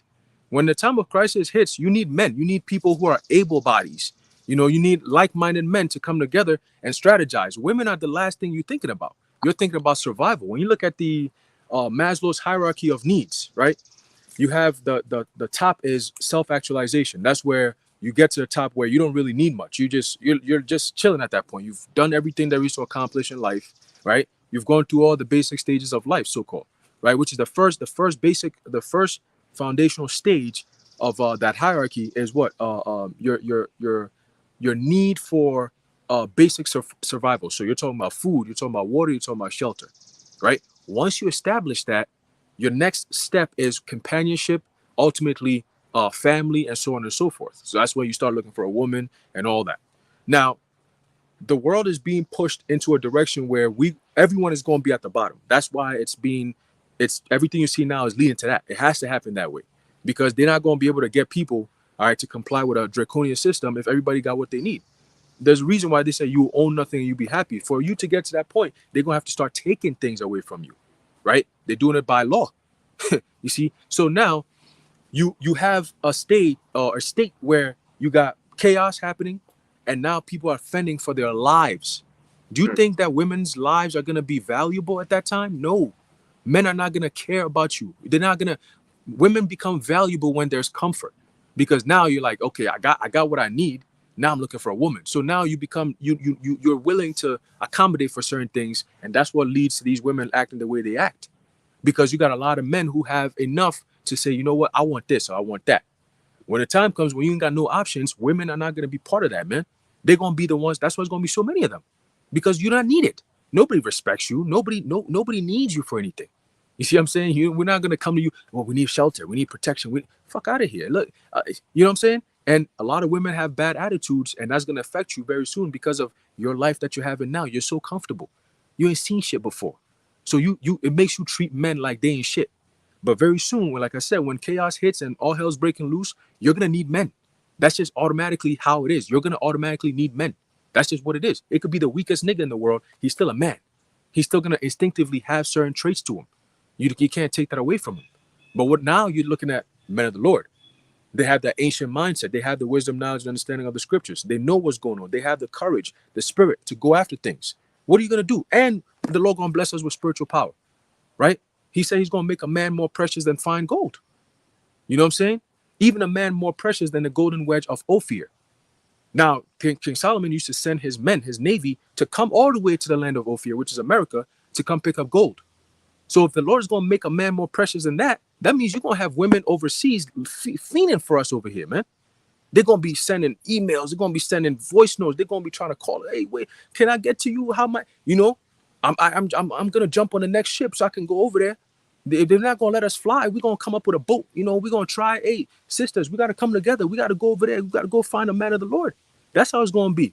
You're going to have female women traveling different states, you know, on foot, trying to come find a man of the Lord, man. That's how scarce and valuable a man of the Lord is going to be in these times. And then it's going to be a flip for the women. So the men become all the way valuable. The women become all the way invaluable. Well, not valuable, I should say. You know? And now you're sitting there. That's why the scripture says they shall be saved in what? In childbearing. Because at that point is, okay, we got what we want. We got what we need. The Lord about to get us up out of here. Who are the ones who are going to be with us to build up the next kingdom to come? You see? That's how it's going to be. But it's not going to be because of your great knowledge and we need you to break down certain things so we can see the way. No. We don't need that. The Lord is not looking for that. The Lord is not looking for women to do anything for him. He doesn't need you. See, he only puts you through because of one of his men. And that's the only thing. You see what I'm saying? So, you know, the women got to keep that in mind. What's that? Micah 7:9, right? She that is my enemy shall see it. You know what I'm saying? That time is coming. You're going to see these things. What are you going to see? You're going to see the prophecies. You're going to also see the glory of Yahweh Ba'ashem Yahushua upon his men. The same men that you walk past and you don't give a fuck about? Yes. You see what I'm saying? The men that you think we hate you, we don't hate women, bro. We love women. We just hate the fact that you're out of order and it's affecting you. That's the one thing we hate. We're correcting you according to the scriptures. It's not like we just get up and say, you women are wicked, you women are out of order, you women are bitches, you women. We don't do that because we hate women. You actually got men who actually go about living like that because they can't get women, they get mad. Don't get upset because you can't get women. Get with the program, and then you're gonna be able to get the women. Understand the will of the Heavenly Father, then the women gonna come. You see what I'm saying? I remember before we came into the truth, women was like a whole complicated concept to think about. Now we understand them inside and out to the point where we just chilling. You know, they're not a topic of concern anymore because we got bigger things to worry about. You see what I'm saying? We got the biggest thing to worry about. You see? So when you're in this type of mindset, it changes everything that you do. It changes how you look at things, right? Because you're in a different mindset compared to the rest of the world. You see? And it shows. It shows. Everybody can see it, including these elites, man. That's why they about to start plotting to make their move. You see what I'm saying? And even by doing that, you're gonna even show exactly what we've been talking about. You're gonna prove us right even more. You see what I'm saying? So, hey, everything is gonna work in the favor of the man of the Lord, man. If you're of Yahweh Ba'ashem Yahushua, everything is about to work in our favor, man. All right, so keep the faith. You know what I'm saying? Shit is gonna get crazy, but we know. We just don't know how, but we know shit is gonna get crazy. So that alone is stabilizing enough in your mind. So when the shit goes down and you're seeing how it's coming about, you're gonna be like, oh shit, damn, the Lord really, you know what I'm saying? That's more topics we're gonna be talking about. It's not like we're gonna be sitting there dreading. No. The Lord said he's gonna keep our minds stable. There's a meaning behind that. There's a spirit behind that. You see? So I just wanted to add that in real quick, but you got it. God. Get back in 2nd Ezra 15. 2nd Ezra chapter 15, verse 7 says, therefore said the Lord, I will hold my tongue no more as touching their wickedness. That's why things are gonna get crazy. Go ahead. Which they profanely commit, neither will I suffer them in those things. So adultery, this whole, alternative lifestyle behavior, this whole Satanism, anti-Messiah behavior, those are all sins that they profanely commit. Go ahead. It says, neither will I suffer them in those things in which they wickedly exercise themselves. Meaning the Lord is not going to allow you to continue doing it anymore. When you suffer something, you allow it to happen, right? Suffer it to be so. Suffer not a wish to live. Don't allow no wishes to live. Right? Go ahead. Behold, innocent and righteous blood cried unto me. And that's both for those that died and those that are still here. And we cry unto the Lord day and night. Even our spirits cry in sounds that we can't interpret. We can't even utter. Go ahead. And the souls of the just complain continually. That's right. And we do that now. And like I said, you have those that are in the heavens that are also complaining to the Lord. Go ahead. And therefore saith the Lord, I will surely avenge them, and receive unto me all the innocent blood from among them. Behold, my people is led as a flock to the slaughter. I will not suffer them now to dwell in the land of Egypt. Now this is not talking about ancient Egypt, because at the time of this occurrence, this is hundreds of years after the Lord delivers out of ancient Egypt. So this has to be talking about another Egypt, and in fact it is. Pursuant to Revelation 11 and 8, that second Egypt is here in America. So what the Lord is saying is here, he's not going to suffer us to dwell here in America any longer. Go ahead. But I will bring them with a mighty hand and with a stretched out arm. So he's going to deliver us out of this place. Go on, and that's going to be through Yahushua. And smite Egypt with plagues as before. So this Egypt is talking about this modern day Egypt, which is America. And he's going to smite this place with plagues as before, like the plagues that he smote ancient Egypt with, enough to destroy that their economy and their whole system. And those plagues that he hit ancient Egypt with weren't something that happened overnight. This is over a period of months. Okay, go on. And will destroy all the land thereof. And will destroy all the land thereof. See, there's going to be one plague that he's going to hit this place with that he didn't hit ancient Egypt with. And that's going to be with a thermonuclear destruction. Okay, and this whole land, the concrete, the cars, the building, the street lights, the people, it's all going to be destroyed by fire. Go on.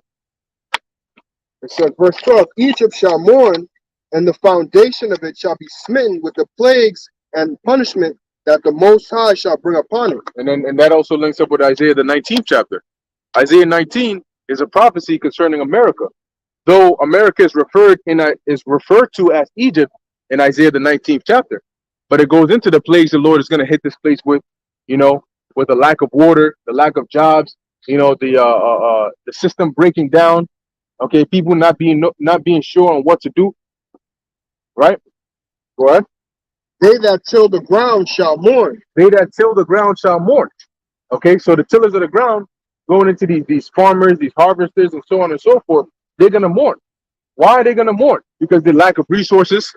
Okay, in today's society, these world governments are basically trying to get rid of farmers. They're trying to buy them out.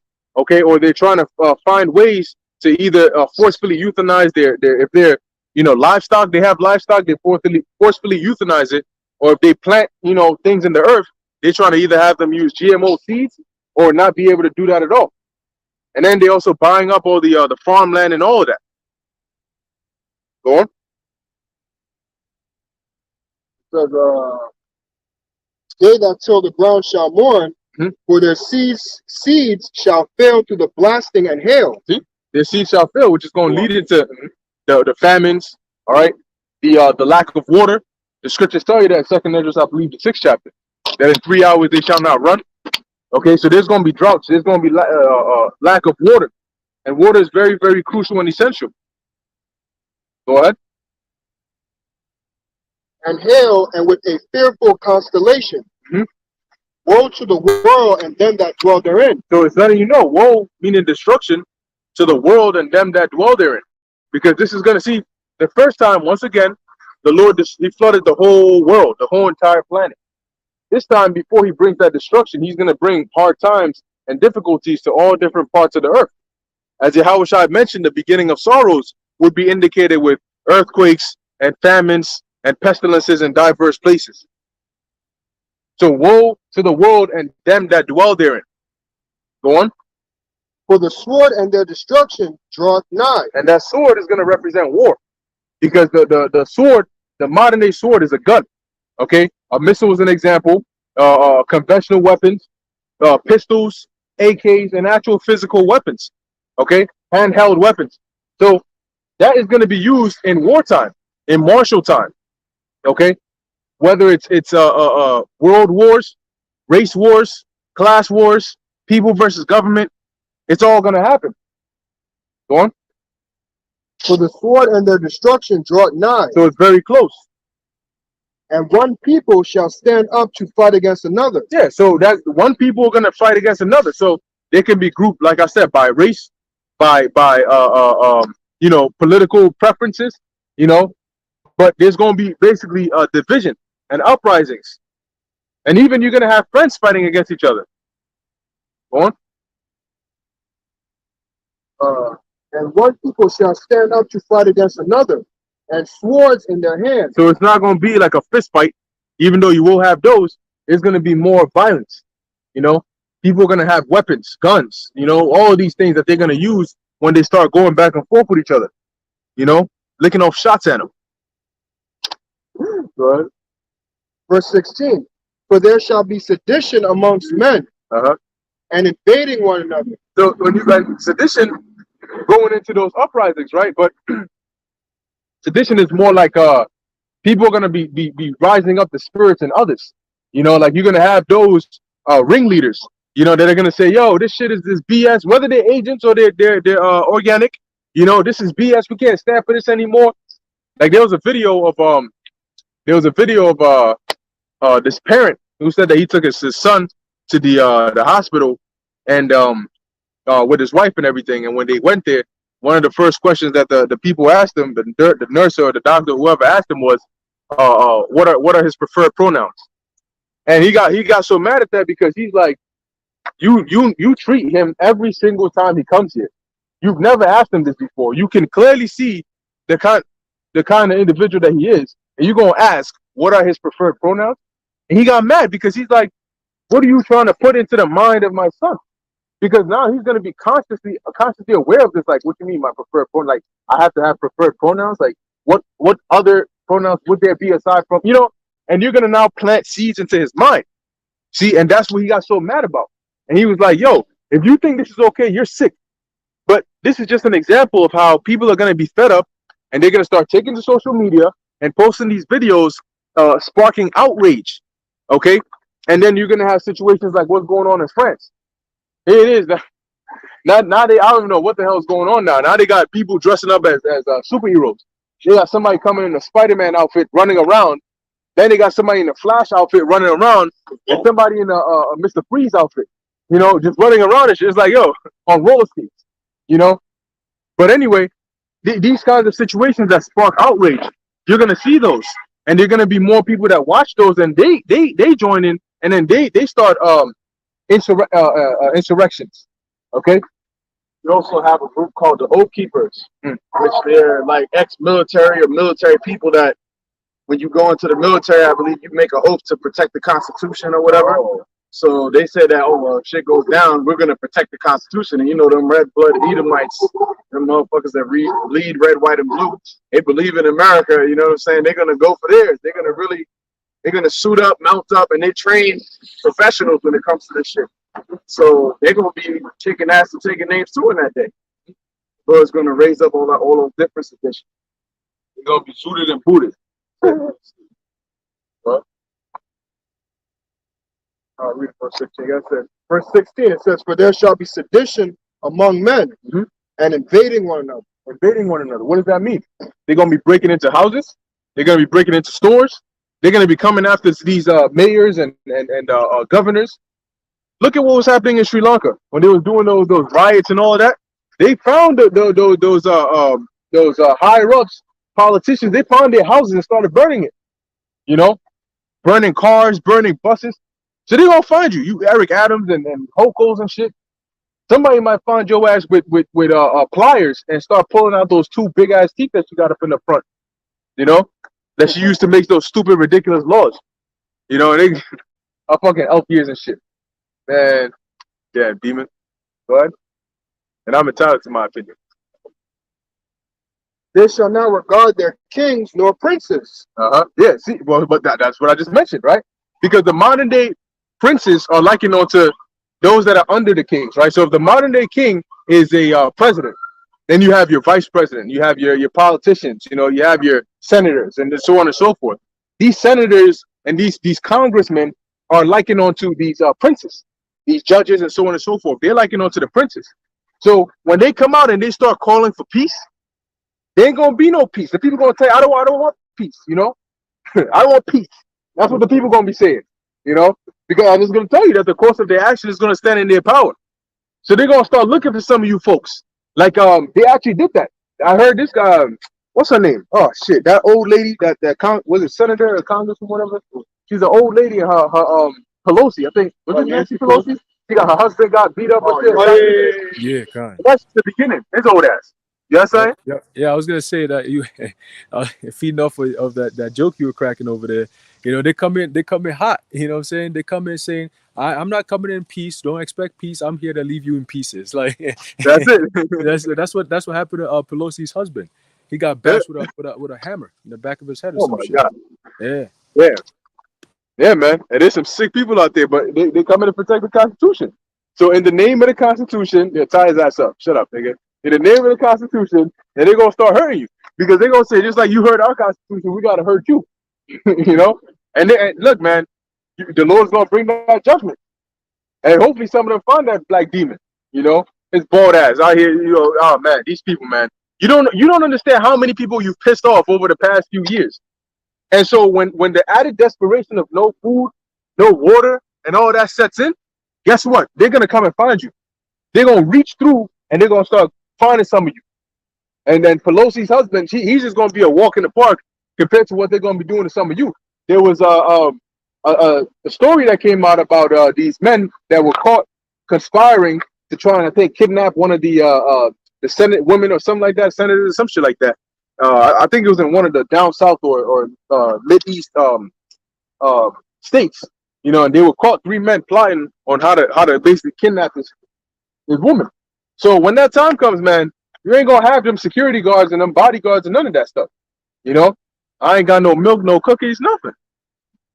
Especially the more they push the alphabet thing, like motherfuckers are tired of drag queen story out, man. Like they tired of just all of this filth, and like you can't even really blame them. Like shit, you know, they obviously ain't, you know, they ain't Israelites, they're heathens, but still, you know, they have that kind of like zeal of, oh yeah, you know, the Constitution, and this is look at that 7666. That's it. Complete destruction. That's it. They're probably gonna be chipped up. That's it. See it though. Yeah. But yeah, them guys, they're gonna be out there, and they're already seeing it, and it's a fever pitch of like the anger that they have. And if Biden gets up in there again, which they might just do that, because it may, you know, everybody's thinking that Trump is gonna get in. He's the obvious choice to go back into office. But if they put Biden's ass up in there again, all hell is gonna break loose. Yeah, that's true, man.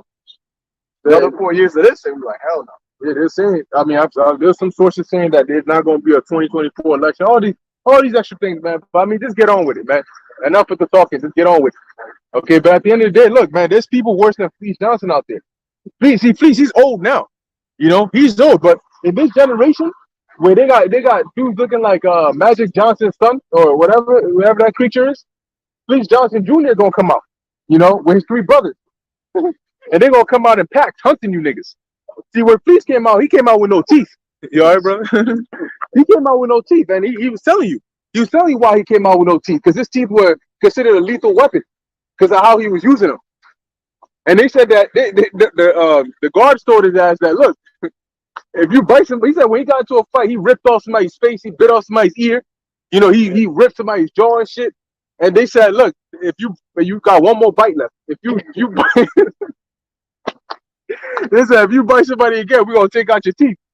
And he said he couldn't help it. He bit somebody again, and so they took his ass, they put him to sleep, and he woke up and they took his teeth out and they sold his gums, so he can't get nothing back. And he said when he got out of prison, when I got out of prison, you know, and he went to he went to try and get some teeth. I came looking for, so he went to try and get some teeth, and they said, nah, nigga, we know you. You on the rocket. We can't give you no teeth. they booked you on the record. They said this guy cannot have no teeth. It's like a legal weapon for him. So legally, he can't get no teeth. You know, so he's out here, and he's out here on camera pleading for booty. This guy, Really? yeah, this is a literal actual video. He came out of jail. The dude's out of Still, jail. He's like, look, I got a wife, and I told her, and she understands. But please, if y'all can just help me get some booty, that's literally the words he said. So that dude's a different breed, man. But anyway, the point is, he ain't in his prime no more. You know, so he might chase your ass, but he might get tired. But there's dudes worse than fleece out here. There's TGs, you know, that are coming out more aggressive than you. You know, they overloaded them on testosterone, so they coming out, you know, and they gonna find some of you senators and you politicians, and then you're gonna find out what Second Ezra 15 is all about.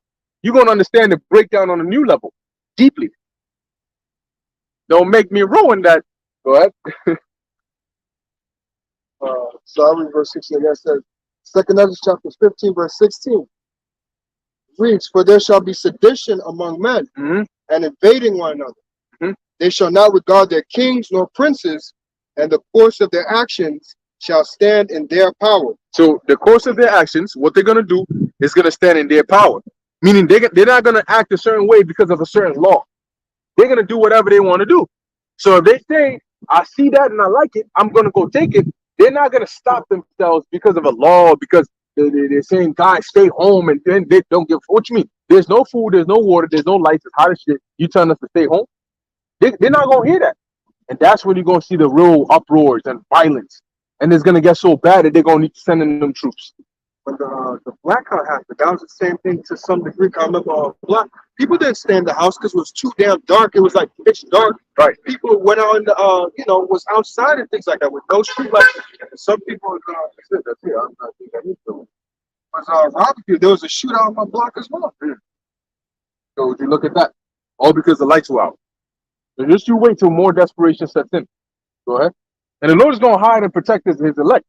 You know, look, man, you ain't gonna catch it. We're not gonna be out here. Here it is. There's violence, riots going on. Brother's gonna be holding a sign, trying to set it up right now. Excuse me, back up a little bit. I know you're shoot out. Hold on a second. So you're gonna set it up right here. Give me that precept, brother. No, we don't do that. We use wisdom. Okay? Go ahead. Verse 17, it says, "A man shall desire to go into a city and shall not be able." So for whatever reason, there's gonna be inability to travel from one city to another. Whether you're trapped in a city that's not your home city and you're trying to get back to your family, or whether you're trying to go somewhere for more food or resources, whatever it is, you're gonna find yourself trapped. On. Hey, also too, they're gonna be mandating very soon, because you've heard about the World Economic Forum. All right, they have ideas of having something known as a 15-minute city, right? Yeah. So a 15-minute city basically goes into something known as geofencing, where they have networks, 5G and all that, where everywhere you go is in that geofencing, where if you go outside of that, the network stops interacting with you. You see what I'm saying? So you're pretty much stuck in that 15-minute city where you could, once you leave 15 minutes from where you're supposed to be at, guess what? You leave outside of the boundaries you're supposed to be in, your phone connection basically stops, you know, because you're in the wrong jurisdiction basically. And that's what they're going to be doing. So people are going to wish to go out, but you really can't. You know what I'm saying? There's levels to it. There's levels before they get to that point, but it's going to be annoying to be locked down and, you know, have restrictions where people coming into your house to check, like the movie Yep. Bird Box, or no, not Bird Box. Songbird. Yep, they show you that, where, you know, you be in the house and a health expert got to come in and check and make sure you're good. People are gonna be pissed. You know, they did that shit in China. Just about, it was a year or two ago. They were doing that shit. People were jumping off their houses, landing. You know what I'm saying? They were starving people out for days, and talking about something known as zero COVID. Meaning what? If one person gets it, we gotta shut everything down because we can't have. You know what I'm saying? People gonna be tight. You know, but it's coming. Those things are all gonna come back, but on a whole nother level, man. They're gonna be, people gonna be pissed. Why do you think they came out and said we need to get ready for an angrier world? Well, people not just gonna get angry just because they just mad. No, they're gonna cause the reason why people are gonna be pissed, so they could come out and say, well, we gotta bring that order, and it's gonna be all hell breaking loose, man. You know, so take it from us. You got it. It looks like the next thing might be the bird, you know, the bird flu. because I remember I did a video a couple months back on this guy. I think his name was Robert Redfield or something like that, the ex-director of like the Sea People, and he was basically saying that the next thing that's going to come is going to be the bird stuff.